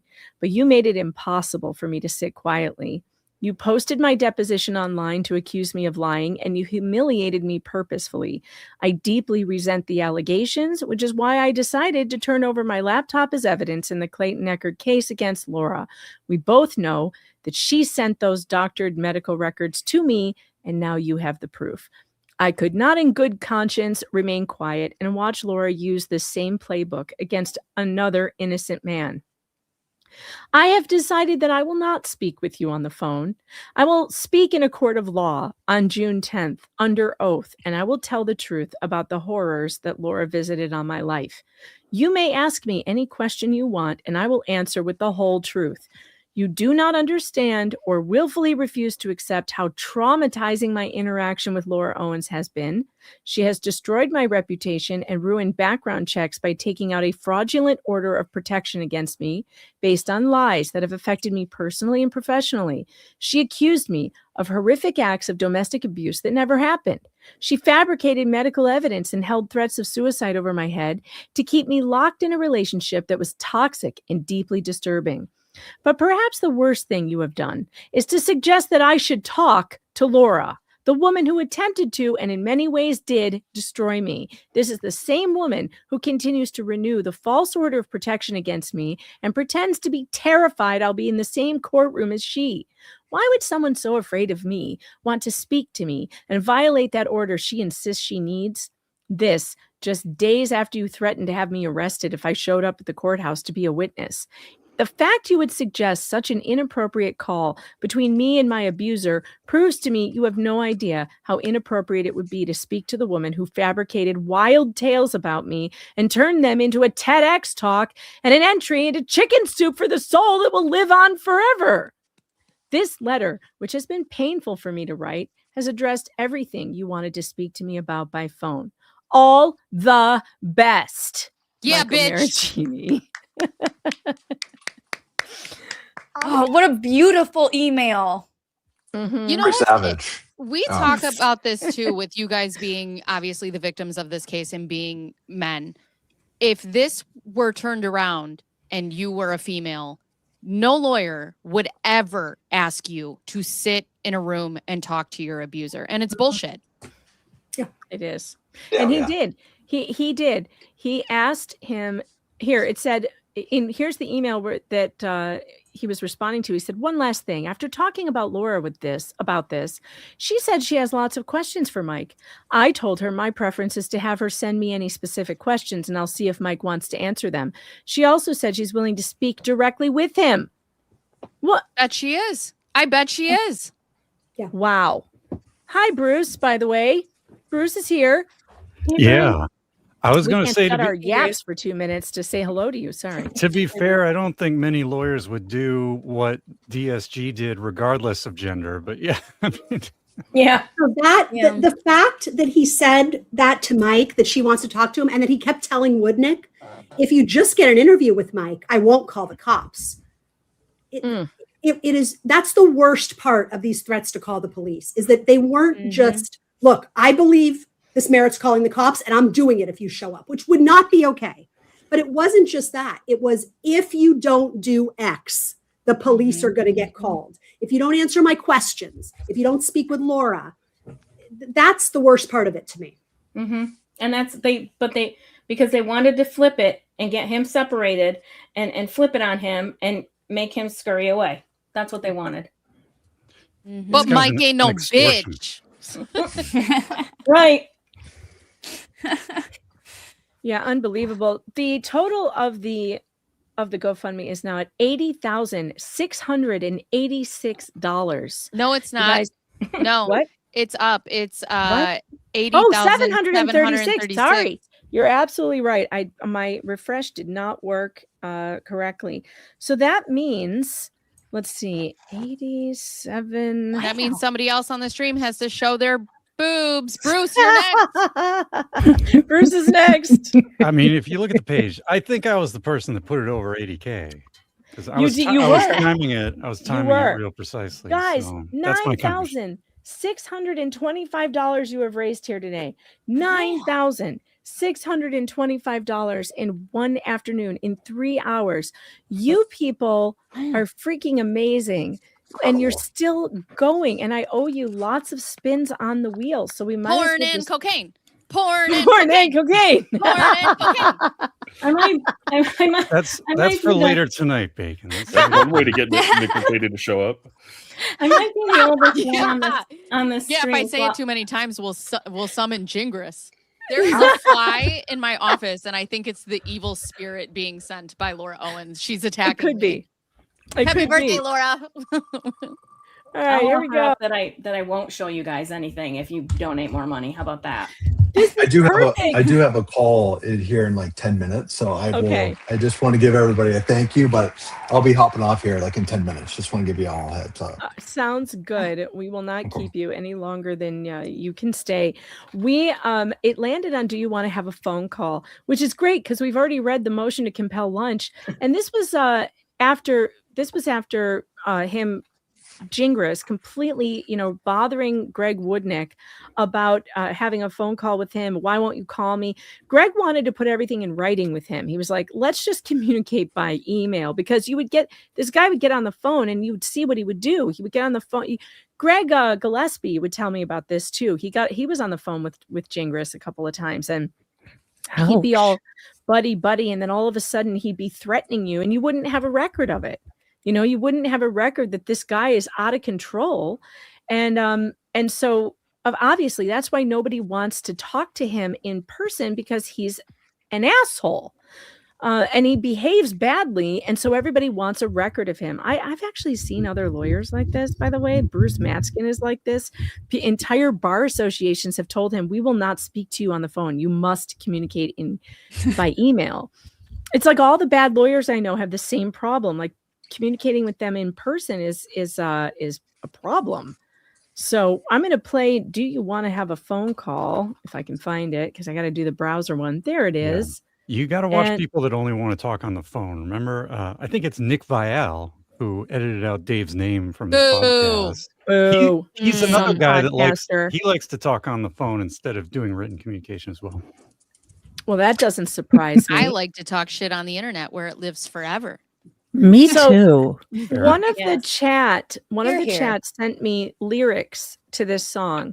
And as soon as I read them, I had a Frozen, do you want to build a snowman theme in my head, because it was so similar. So I did like a Disney Pixar type of animation with this, which I think fits quite nicely, if I do say so myself. Nick, do you want to have a phone call? Come on and call me. I never hear from you anymore.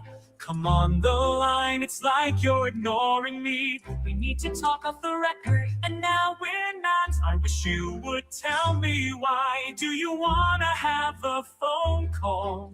It doesn't have to be a phone call. Go away, Chingrass. Okay, bye. Do you want to have a phone call? Or go out to lunch in the garden? You think a phone call is overdue? I've started talking to the blog on the internet. Hang in there, Laura Owens. It gets a little messy, all this fake evidence. Just watching the hours tick by. Sonograms. Please, I know you're in the office. People are asking why I'm still on the case. They say I'm a douche canoe. I'm an idiot.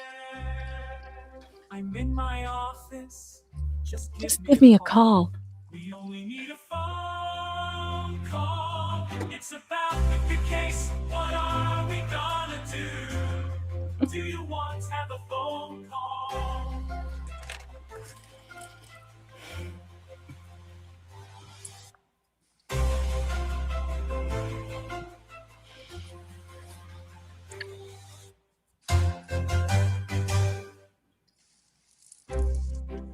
Do you want to have a phone call? I like the people laughing at him behind his back. Come on and call me. I never hear from you anymore. Come on the line. It's like you're ignoring me. We need to talk off the record. And now we're not. I wish you would tell me why. Do you want to have a phone call? It doesn't have to be a phone call. Go away, Chingrass. Okay, bye. But don't forget, I could have you arrested with the cops. Don't avoid me like some kind of snob. You'll regret it if you do. Don't say I ever threatened you. It's like he's trying to get pregnant by Woodneck.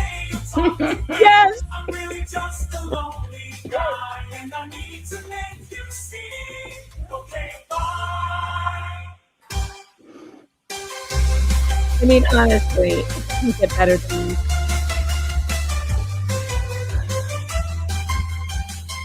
Look, he's all alone. Not even the dog wants to sit with him. We feel very sorry for him. He's very, very needy and very, very sad and needy. All right, what's next? What's next? Can I say one thing real quick? Of course. I was thinking about this the other day, actually, about like who would have thought we would be this far along into this case so many years later, right? And doing all this stuff. And it occurred to me that I really hope there's a day that Mike and Danielle can disappear off the internet, out of our lives, as much as I like them as people, and never have to worry about any of this ever again.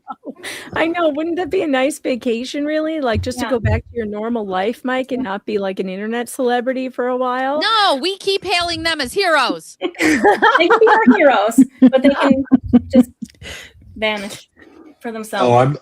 I agree. I'm looking for the day for this to be over. And I think the appeal will be like a big stamp in the or a big nail in the coffin for to put this to bed. Danielle needs a saint. We will call the Pope. He's from Chicago. Bacon and I can get it done. We will put her in the Dativity scene. All hail Dave. Good idea. Yes. I don't know if you want to count on a Bears fan, Megan. That's not. I don't know. Megan is a Bears fan. Yeah, I mean, what are you talking about? Well, That's since I moved to New York, though, I do have a fondness for the Bills. I hate to say it, but they're hard not to like. They make it very difficult. That Josh Allen, he keeps leaping over people's heads, and it just makes me jump off the couch and scream. I don't know. It's Josh. I can't help myself. I like the Bills now, but you know how it is. So Pond Scum Posse has come up. Now, those of you, Bacon, you might not know about this. I don't know about this. Mm-mm. And just letting you guys know, I have about 20 minutes left because I have to go pick up real children. Yeah, me too. We've been here all day. I know this is great. I could still sit here. You know what? I'll just leave them there. It's fine. Somebody will get them. Yeah. Laura will go full Markle. She'll just bring kids to a casting call. They'll just whatever.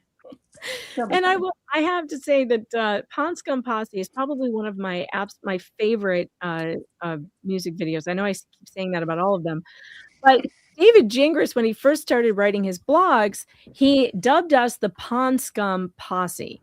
And he thought that was he called this Pond Scum. I don't think he said posse. He said we were Pond Scum. We were lower than Pond Scum.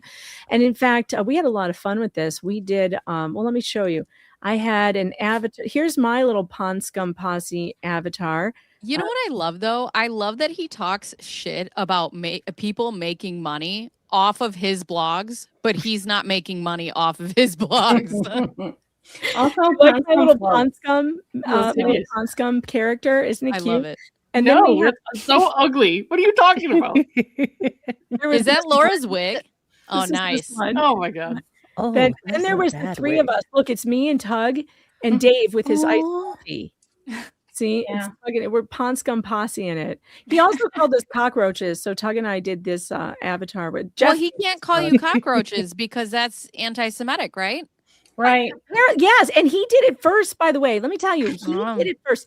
He did the alleged anti-Semitic comments first, calling us cockroaches.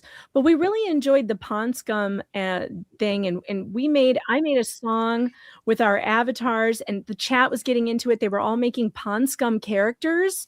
And we had so much fun with this. And so, of course, there had to be a song. I need one. Yeah, you need a Pond Scum character. And this was so long ago. I had to find mine. Thing. We were making these on Copilot. That's how long ago this was. Oh, yeah. Jeff's character. And these were the old days. I don't know where mine is. Jeff's character will be in the video. Yours might be in the video. You gotta. Well, let's play it.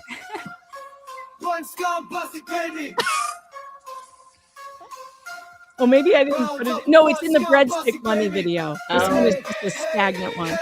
You can fame me or blame me for some crazy ladies' fame game. I was minding my own business when that hockey sold a tail. To the papers in the world claiming she got railed. Sending pics and flicks and texts and shit. Thinking no one will question it. Walk the dog, you don't know me. All my friends are fucking homies. She couldn't sell me bologna and now a lawyer thinks I fucking know me. This makes me feel bad as fuck. Right? It makes you really want to go ham.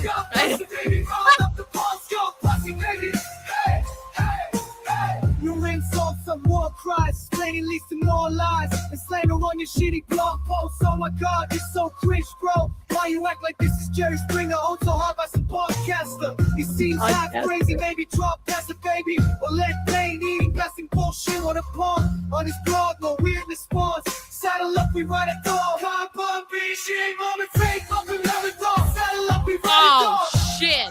Saddle up, we ride a dog. Pawn Scum Posse, baby, round up the Pawn Scum Posse, baby. Hey, hey, hey. You insult the war cries, playing least some more lies. Slander on your shitty blog posts. Oh my god, you're so cringe, bro. Why you act like this is Jerry Springer? I'm so hard, but some podcaster.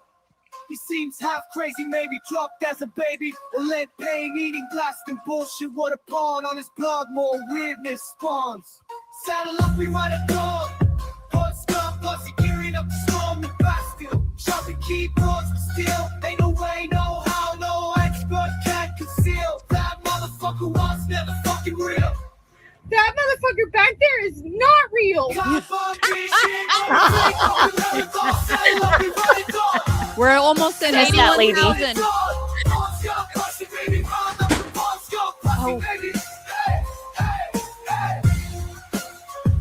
I love this song. It was a good one. It was definitely a good one. Oh yeah, that was fun. Good times. Good times. Guys, we are at 80. What did somebody just tell me? Almost 81,000. We're at 89,36. God. We're like 40. We're like 64 away. This is $40 away from 81,000. This is incredible. How close are we to 10,000 from today? Let's see. We were at I think we're really close. I mean, that we could actually raise $10,000 today. Yay! Which would not surprise me. Porn and cocaine. Porn and cocaine. Porn and cocaine. Because the last time we did this in San Francisco, you guys raised $15,000 in one day. 15 grand. It was amazing. You guys are awesome. Yeah, we're at, is it 9,625, I think? Wait, did this update? It's more than that. Let's just no, say it's 10. more than that. It's Hold 10. on. Yay! I do want to say there's no porn and cocaine happening. I know this would make your dream happen. You're so boring. Wait a minute, you I know. can't say that. You don't know if your attorneys are going to spend it on porn and cocaine. Yeah. Yes, they were not. Every dollar of this goes to Shut up, attorneys. Rachel. I just want to make that very clear. For anyone who doesn't know Mike, there's nothing further from porn and I know. cocaine than Mike would spend his money on. I can't Yeah. think of anything less like We're only Mike. teasing him because we don't This like the is- implication that any of this has gone to anything but paying. Oh, I know why And you're it saying that. certainly has. Of course it has. Look, whoever doesn't Wait. Somebody said we're exactly 81 right now. Yeah, Yep. someone 81. exactly 81. Awesome. Oh my God. So we did. We hit it, didn't we? 81, I think we're 18. Whoever we're gave that 100 exact amount to get to exactly 81, my OCD thanks you. Yes. Now I just need one person to do $111 and I'll be happy. All right, so we have now today Numbers. our grand total today is now $9,889. Well, Crazy. This I know. fundraiser has Good raised. job, chat. I Great know job. that right now the video is that I have for Mike is at 201. So I'll give you the screenshot, but to get it directly to 10,000, I'll give 200 right now. Nice. Why you can tip Awesome. GoFundMe services? No, bitch, all of it goes to Mike. What? Ew. No, bitch. Yuck. I'll tip Mike for porn and cocaine. You got to pace yourself, Bacon. No. Have we met? That's what the cocaine is for. So you don't Wait- have to pace yourself. Right. This is good time fundraiser. We'll get to that stuff tonight on my stream with Indy. Yeah. Oh, yeah. What are you doing tonight? What are you doing tonight? Mods, if I have any Yeah. mods in the chat, would you Gaming. please drop my panelists channels in the chat if you can? I know you guys want me to, but I can't do 8 million things at once. But if there are mods here, that would be great. And if any of you want to just drop your links in the chat, that would be awesome too. Sorry, go ahead, Bruce. What are you doing tonight? Oh, I'm just going to play some. So I unlocked cursed mode in Blueprints. So I think Indy and I are going to play that tonight. It's a video game. Oh, Are you fun. still afraid of the pool? I can swim, Lauren, but Just you checking. know, I avoid it. Swim, Lauren. Bruce has some problems. I'm so sad I can't watch Fair. Blueprints. It makes me. Oh, we're nauseous. already up another $300. Oh no, we landed on Laura's country music. No, we're at 81.5. What? Yeah. Is that Yeah, is that even like a copyright disaster? Oh no. It's Does like he have still a going up copyright real on it? fast right now. I don't care if this gets copyright. I don't care if they All right. she takes a well, then she gets a portion of it, doesn't she? It's All right. not even the claim. It's the David's going to sue you on her behalf that bothers me. Oh, okay. Well, let me Come on. I'll give you a rendition of Laura's country music. Oh, Ready? Oh, Lord. No. I love this. Maybe we just go back to the copyright. Yeah, just It's don't. better than those Just screaming don't. bulls. Lawyer says just don't. All right, I'll tell you what I'll do. I will drop the link to Laura Owens country music in the chat, and you guys on your own time cannot go watch it. Can Together, I'm not gonna do we that. as a community can give her 10 cents of views. Yeah. No.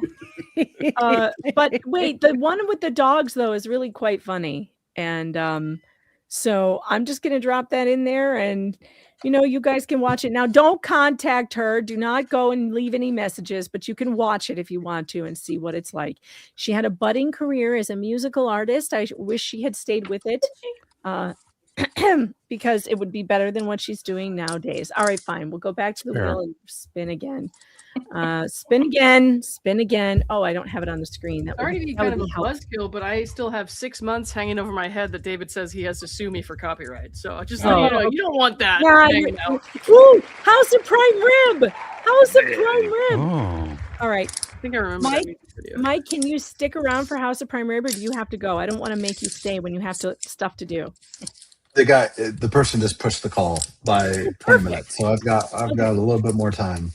All right, perfect. So the House of Prime Rib. So you guys know, Lauren, why don't you tell us why the House of Prime Rib is important in this story while I find I it? was going to say that night I don't remember much, but Lauren, this is No, what no, we no, studied for. This is your time, Lauren. Laura liked to take Mike to House of Prime Rib with her father, and is that where all the celebrities would walk up to him and like talk to him? We should ask Mike. Mike, how many times did you guys go to the House of Prime Rib a lot? Was it a big deal? Oh, yeah, never. We went quite often. Yeah. Is it as good as everybody says it is? Look, it was kind of. It's kind of like a staple. Yeah, it's kind of like a staple of San Francisco. Like where you just kind of have to go check it out. I mean, it's good, but like, is it like crazy good? No. But a lot of people would approach her father when we would go there. So that way, it was like, who was it that came up to your table? That was like a huge deal for some reason. Was it like Bob? It wasn't Bob Saget. It was someone else. George Lopez. No, that was at something else. That was at like a fundraiser. There was, I think there was maybe the mayor at the time that came up. I don't remember. I mean, there was so many people that would approach him. I mean, I remember we were at a restaurant. Draymond Green approached him from the Warriors. Like what? Yeah, I mean, there was that. I mean, he had a very big following, and we'll give him kudos to that. That when you would walk in somewhere, a lot of people would come up to his table or just random individuals that would say that they're fans of his. I won't bet you that some of their $699,000 in debt, unsecured debt that is House of Prime Rib money. Probably. Imagine. I have to take a financial dig anytime I can. Sorry. She mentions the House of Prime Rib though, like in so many times. It came up so many times that we had when we were in San Francisco. I promised the chat they sent so much tips and stuff for us to go to the House of Prime Rib and see what all the hubbub was about. So we did, and then of course I filmed it and wrote a song about it. So let's watch it because it's hilarious. I don't know why I'm so blurry. We're going to the House of Prime Rib. You guys, this is the moment you've all been waiting for. Once this place had a ghost in heels, ordering salad she'd never eat, telling tales no truth could steal. Oh, the drama marinated deep.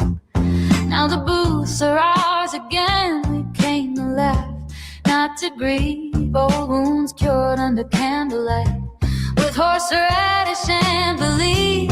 At the House of Prime Rib, we raise our martinis high, stirring ghosts in olive brine. Let them drown and say goodbye. We got laughter for dessert and hearts medium rare tonight. At the House of Prime Rib, where we took it back and made it right.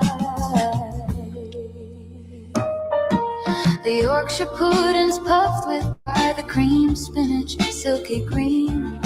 Glasses tipped and laughter bright, and no one minds the scene. We toast the tears and lingering fears, and the ones afraid to stand. We talk too loud, we heal in bites, running our darkness out of Frisco land. At the House of Prime Rib, we raise our martinis high. They do have excellent martinis. Very good. Let them whisper, then say goodbye. We got laughter for dessert and hearts medium rare tonight. At the House of Prime Rib, where we took it back and made it right.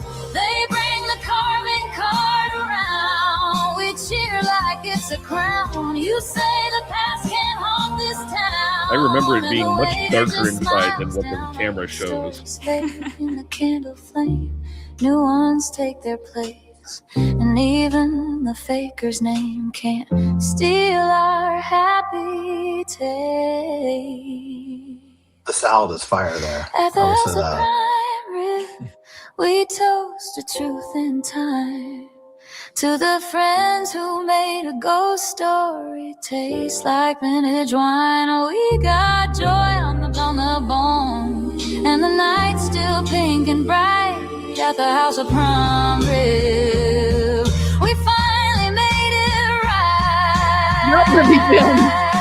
So pour one more Well, we for the tried. table and leave the past tried hard. where it lives in the back booth, shadows fading. fast at the house of prime rib.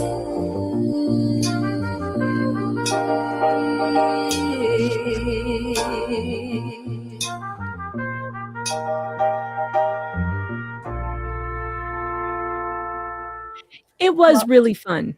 It was a good time, and it was a good steakhouse, and we had an excellent time. I want to go. Yeah. I looked lost. I looked lost in the entire video, and I was. I could see your face. I remember going to the bathroom. And I was like, "Where's my table?" When I was coming back, it was a bad. It was a rough ride. Listen, I'm telling all of you right here. I just told Megan that my father-in-law has a place in Maricopa County. So if this goes to trial, I'm not going for the trial, but I will go on the weekend to hang out with all y'all and have a drank. Oh, fun. Well, we'll do that for sure. Let's do because that. Surely there will be another pool party at my parents' house. So we'll do that. Oh, I forgot about that. Dude, my poor parents were so confused. They're like, who are all these people? Who are all I these thought it was people? going to be My like 5 people, and it was like My 100. aunt literally, my father's sister, she literally was walking through the crowd, and I hear her go, "Who are all these people, and when are they going home?" That sounds like something I would say. And when are they leaving? They're generally my kids, and they're like, "We are home," and I'm like, "Damn it." I remember we left Reality Steve there alone. I hope he made it back okay. He did. I got him a ride. He was fine. Well, he was like talking to a lady, so we wanted him to like. He was talking to Bridget. He was talking to my friend Bridget, and she later did his. She did his. She's a DJ, and she was the DJ at his party. Amazing. Nice. Bridget is the best. Yeah, Bridget's awesome. So yeah, Bridget gave him a ride. He was fine. Leaving someone at my parents' house is always a safe bet, though. I mean, nothing bad's going to happen there. I mean, other than being woken up at 5 a.m. by like Fox News, that could be the bad situation. My dad with that Fox News on all the time. I swear to God, I'm going to break the remote the next time I go there. I'm like, Dad, I don't know where it went, Dad. I don't know. I can't stand to listen to whoever's screaming at me from the TV, though, for the next 6 hours. I can't. You don't like the short skirt view? No, I don't. I don't like any of that 24-hour news. It's garbage. $81,665. Wow, you guys. This is so incredible. You guys are amazing. The question is, it is 3:30. I mean, I know I have more spins to do. Should we just try and get it over with and try and do it? We've got 4 more things. How many things? 4? I'm going to have to leave in 2 minutes, go put my boobs away and pick up my kids from school. Well, you can't boobs out. You can speed. I'm going to be You can't put pick on them a up like list. that. You can't pick them up with your boobs out. I mean, I isn't can't. this America? God, America's getting really weird. I mean, if you can't put your boobs out when you go pick up your kids, I don't know if I want to be a part of this place anymore. I got to go back to work too. I don't have any boobs put away, but I do have to get back to work. Put those antlers away, Bruce. Yeah. All right, fine. This was actually the best booby shirt I could get. We like Well, it. in the interest of saving time, I won't play the music video. I will just play the clip of the infamous Fiverr moment because I do have that, and it's only 58 seconds long. Yes. So Yes. we'll do that. What's this? Is this a? Are you seeing this? I'm literally. What the hell's going on here? What is that? Go. Wait You know a what? minute. Go back in. I never noticed it, and now I can't see it. I can't unsee it. What the hell is that? Watermark.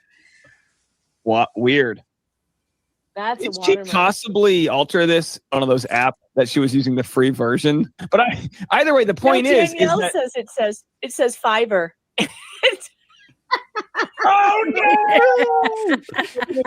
I'm gonna take the Fiverr image. I'm gonna put it back to 50%, and I'm just gonna make this image a little smaller here. It's so apparent to see. How the hell? As soon as someone said it, you couldn't. So let's go back. That's it. That's what it is. Oh my God. Holy. Here, what's Great this? moment. HEVN. Is this a? Are you seeing this? I'm That's literally. The hell's going on here? What is How that? Go. It's repeating. You know what? Go back in. Oh, That's I'm what sorry, I said got about so her caught up before. in- I I'm got like, so not caught up only are in you Dave's funny. I said this before though. Not only are you a fraud, but you're fucking cheap. You couldn't even pay him to get the watermark off. She Damn. couldn't even pay the $5 or whatever it was for the Right. the Photoshop job. Couldn't All even right. put it on a credit card you're never gonna pay. All right. Here's how we're gonna say goodbye to Bacon because she's got to go. And I have Bacon, to go too here I in a hope second, that you will so. watch. I hope you will watch as you're on the way to get your kids because I am gonna play the entire 13-minute musical as the outro. All the best. And now you know, Bacon, that it's based on those emails that I read. You and I read today, word for bloody word. I'm gonna change my headphones so I can get it into my phone. Yeah, you're going to have to listen so that you can hear the whole thing because it's really, really funny. I am going to play Breadstick Money for Bacon because I don't think she's heard this. And I think this is definitely a theme song for today. And if anybody has to, bow out, I get it. Yeah. You know what I'm going to do though is because I have to go get my kids. Yeah. And that's what Tax Packet said. I'm going to leave it streaming. So if anybody wants to be on. Yep. Do it. I'll take care of it when the stream ends. Okay. And but this is definitely our theme song for today. Mike. Oh, sorry. Yeah. Go ahead. I just want to say thank you, Mike. Thank you for not giving up. Thank you for not rolling over. Thank you for standing up, not only for yourself, but for everybody else who's been through this. You are a hero, my guy. Yep. Thank you so much. And thank you all for all the support. Like, I've said this many times. I've had a lot of calls. I mean, Rachel will probably know this.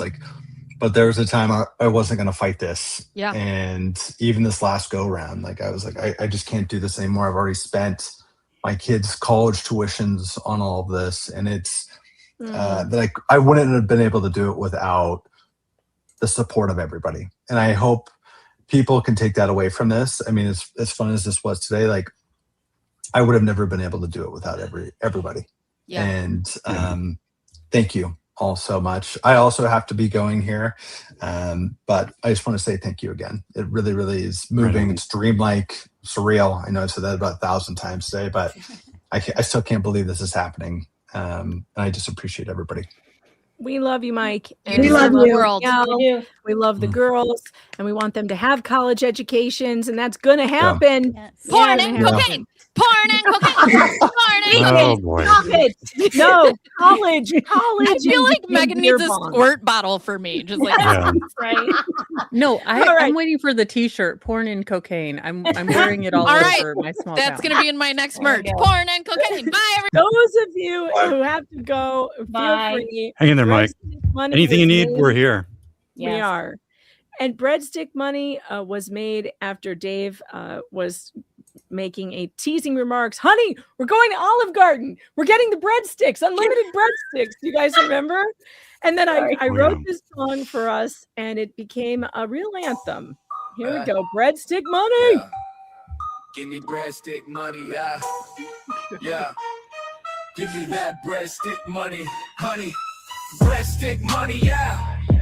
Yeah. The limited supply coming at you on the fly. With that groupie super cash making them cry. We're taking all our honeys to Olive Garden, spreading breadstick money like fire in the oven. Give me that never-ending salad and minestrone. Can't get enough since it's raining only money.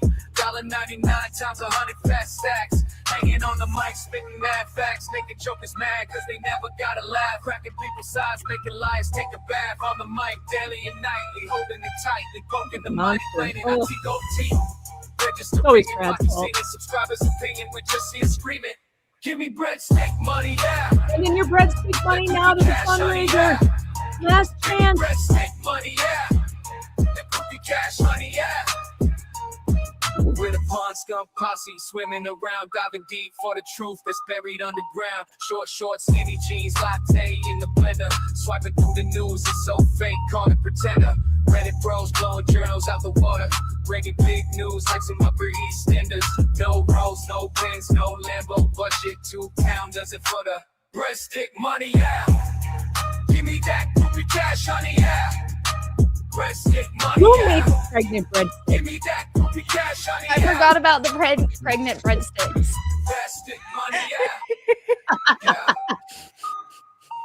I love that one with the dreads.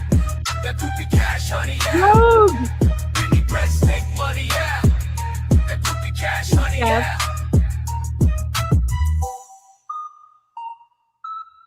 We're the Bronx gun posse, swimming around, diving deep for the truth that's buried underground. Short, skinny jeans, latte in the blender. Swiping through the news, it's so fake, call it pretender. Reddit bros blowing journals out the water, bringing big news like some Upper East Enders. No rolls, no pens, no Lambo budget. 2 pounders and for the breadstick money, yeah. Give me that groupie cash, yeah. Breadstick money, yeah. Jeremy Kroger of the internet. I have 7 fingers on one hand. I love it. I was just about to say that was an odd stance with odd fingers. 7 fingers. All right, Jeff.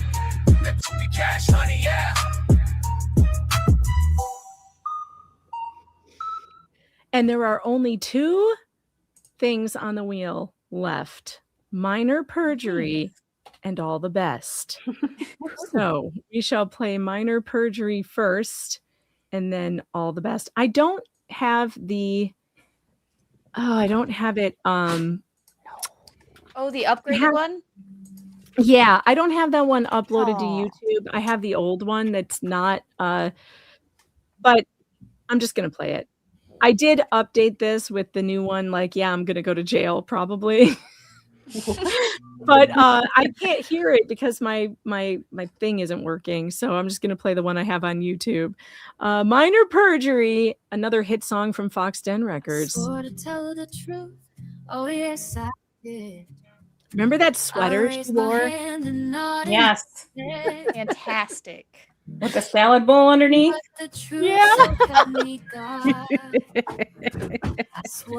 To this day, I swear it's a salad bowl. This gave me the knife, and I spun a tale so wild no one could believe. Fake scans only Adobe could achieve. Story keeps changing, sonograms rearranging, and judges ain't paying attention Judy. to anything. How do I look Do you at mean YouTube? it's a felony? It's just a little minor perjury. Exhibit A, sir. When your twins disappear, it's not an emergency. It's just a little minor perjury. It's just a little minor perjury.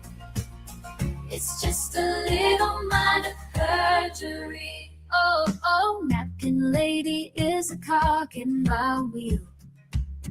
Her notemaid got me a TEDx spiel. Now my lies are repeated everywhere. Doing interviews with lead press on hair. How did she hear us through all that noise? Why do you ask? Everybody knows it's the bad boys. They're the ones at fault. It's not me. I just committed a little minor perjury. Why didn't you just take me? Instead you made me commit minor perjury. Why you coming at me? It's only a little minor perjury, and clearly a survivor, and I paid for it on Fiverr. Why couldn't you just take me? Instead you made me commit minor perjury. It's all you coming at me. It's only a little minor perjury. I'm clearly a survivor. And I paid for it on Fiverr. Why couldn't you just date me? Instead you made me commit. I remember Tug making the Tugs birth certificates for the triplets. God, that was funny. Good time. Oh yeah, I'm not going to jail. There's never gonna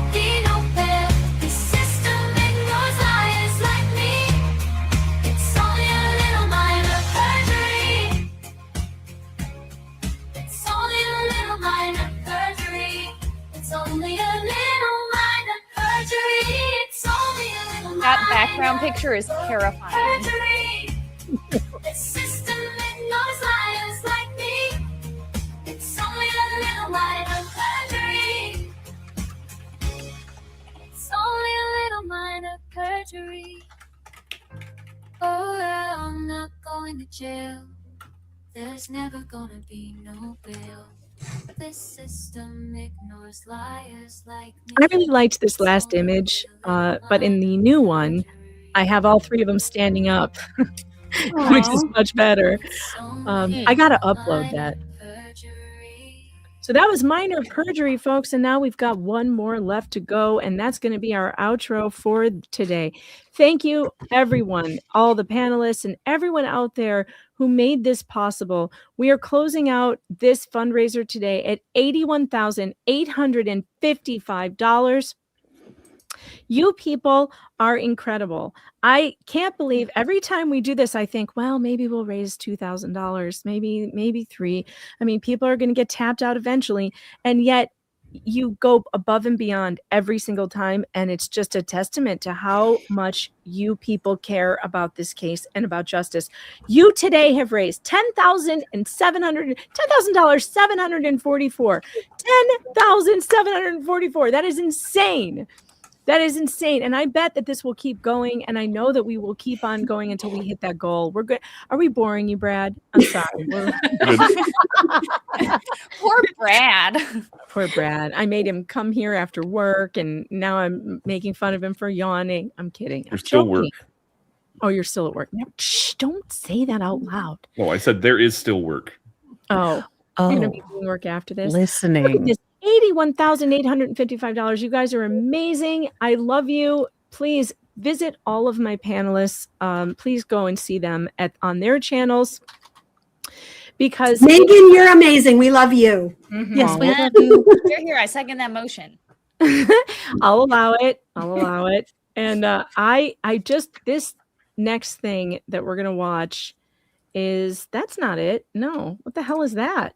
Mr. Mo would like to thank you for my wardrobe change. Anytime I can pull out the Elvira dress, he appreciates it. He's like, do more fundraisers. And I'm like, where the hell is it? Oh, I hit It's the in wrong that last thing. place that you put it. Where would past you think that future you would put it? Now, That's a past very me good always thinks future me is not going to be There a it hot is. mess. There it is. I got it. I found it. I actually have it now. Okay. All right. We are going to play. Now, I worked very hard on this musical. I turned David Gingras' emails. The first thing we read today was the emails between me and David Gingras when I was asking him for commentary on something stupid that he said. And I turned it into a 13-minute long musical. It is word for bloody word how our emails read between each other, and it is quite funny. Lauren, thank you for being here. I adore you. I love you. You have a great butt. Mo, thank you so much for being here. I also love you. Terrific tits in that top, by the way. Rachel, you are the best. I'm sure your tits look great too. I just can't see them. Big butt, though. Mwah. You're amazing. Thank you for being here, for teaching us all things we didn't know. And Flux, House of Flux, I love you. I love you so much. And thanks for being here and spending your day. And Brad, that shoulder of justice, you keep that shoulder of justice nice and here it comes. It's the shoulder of justice. Goodbye, everybody. Have a great rest of your day. This stream will end in 12 minutes and 50 seconds. Enjoy. Dear Mr. Gingras, Esquire. Dear Mr. Gingras, Esquire.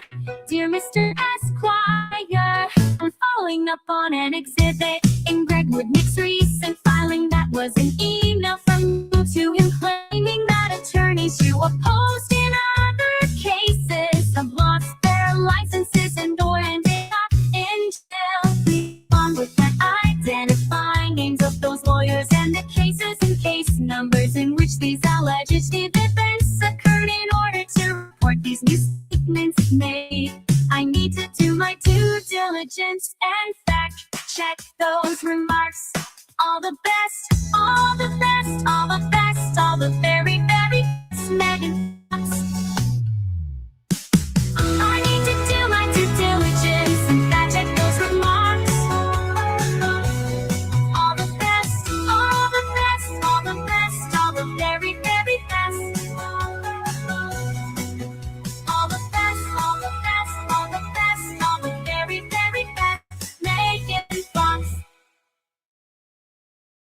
Megan, I don't know much about you, but at least based on what I have seen, you're not a journalist.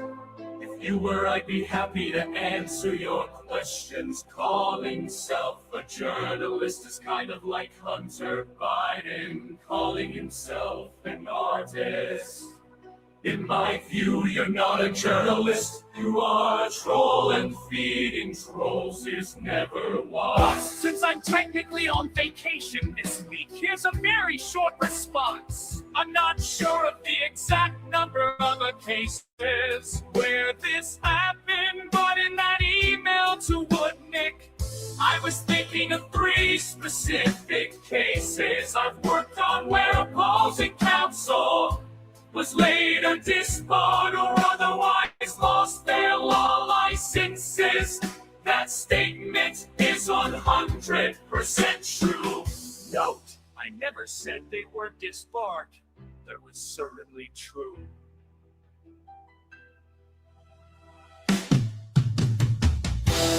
I never said they were disbarred directly because of the cases I worked on, but in at least one case that was almost certainly true.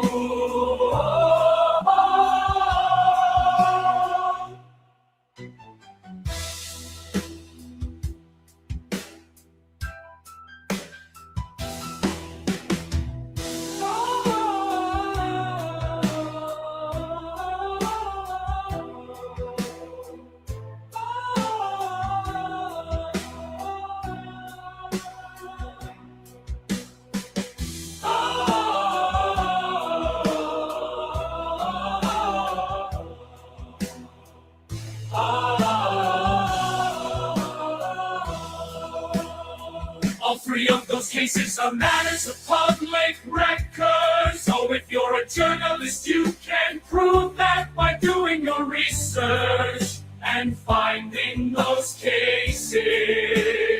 Shouldn't be hard of those 3 cases to involve lawyers who also later went to jail, prison again. Public records, so should be easy to find this. Because I'm such a nice person, here's one. It's Scott Rubinstein.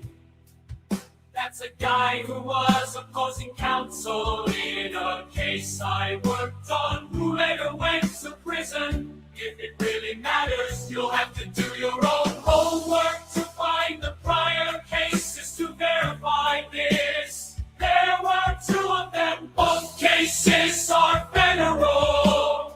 Both cases are federal. Look it up.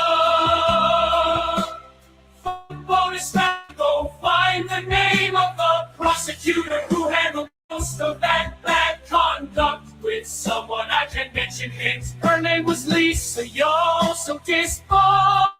Clearly nothing to do with my case specifically, but still a fun fact nonetheless. You say you're a journalist, you claim you're a journalist.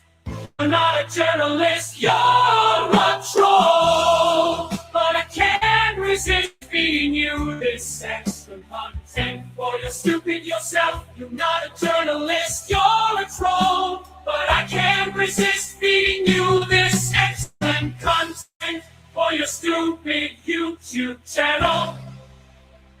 You're not a journalist, you're a troll. But I can't resist feeding you this excellent content for your stupid YouTube channel. Signed with contempt, David Bearzz, Esquire. That's right, it's David Bearzz, Esquire. The internet lawyer. I'm best by Bearzz, Esquire. The internet lawyer. David Bearzz.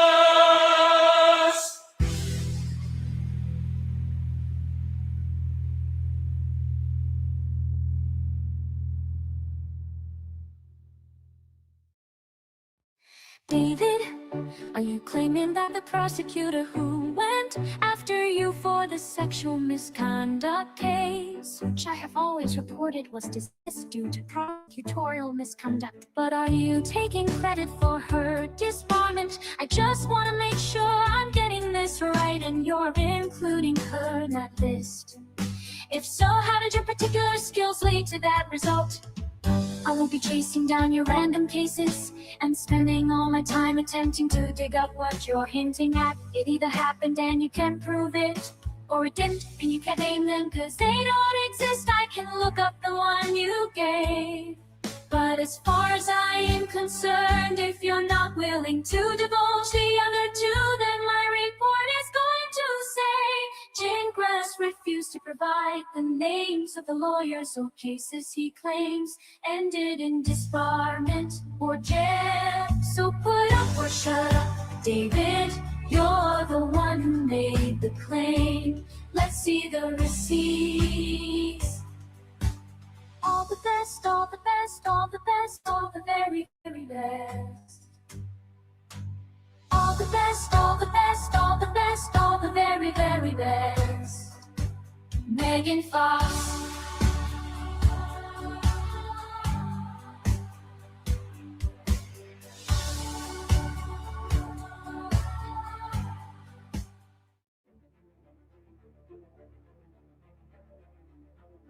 Megan, this is why I can't waste time responding to you. Because you aren't normal and aren't acting in good faith. As I told Dave Neal, I've done tons of media over the years, and I know what real journalists look. And trust me, it's nothing like you or Dave. Journalists have a code of ethics. You know, journalists tell both sides of the story in a fair and neutral manner. You don't. I understand telling drama is what you guys do, and that's fine, but you do it in a totally dishonest and unethical manner, which is not fine. So final message you will receive from me for 2 points. 1, I am not taking credit for Lisa Bouton being disbarred. Never said that. No reasonable person would think that I was just saying this is a funny coincidence. Don't you agree? This is why I sent you a link to the case that explains why she was disbarred. Read it. If you can and you understand exactly what happened with her had nothing to do with me. Feel free to publish a story that says you think I'm not being honest about the other lawyers who went to jail. Publish anything that comes close to implying that, and within 24 hours you'll be sued for defamation in Arizona. Test me as the saying goes. That's the threat. It's a promise. It's not a threat, it's a promise. And don't say I refuse to give this information, because that is false. I've told you to go find that info yourself, because it's all available if you just take the time to look for it. If you choose not to and you imply I'm not being honest, you're coming to Arizona to prove that. And when that happens, trust me, I'll have all the receipts I need. I know you think publishing lies is funny. It's not funny. Ask Rudy Giuliani or Donald Trump. Goodbye and don't email me again. David Gingras Escobar, internet lawyer. David Gingras Escobar.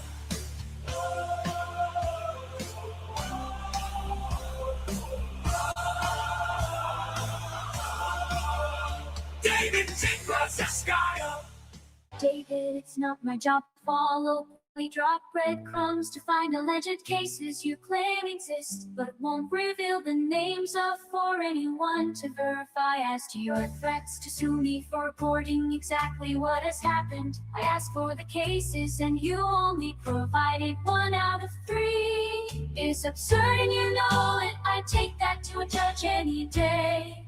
Now, like your client who is always giving a going out of business final opportunity to comply with her demands to date her, I want to give you one more chance to provide me with those cases where you say your stunning legal prowess led to disbarments and or jail for the opposing attorneys. Before I share these emails with the public, which is 100% my prerogative, as I identify all the best, all the best, all the very, very best. Feel free to block my email address if you don't want to receive any more emails. As a member of the press, I don't respond to threats and will reserve the right to ask you, the attorney, in a high-profile case. I'm covering questions of newsworthy importance. When they come up, you certainly don't have to respond, but we both know you can't help yourself.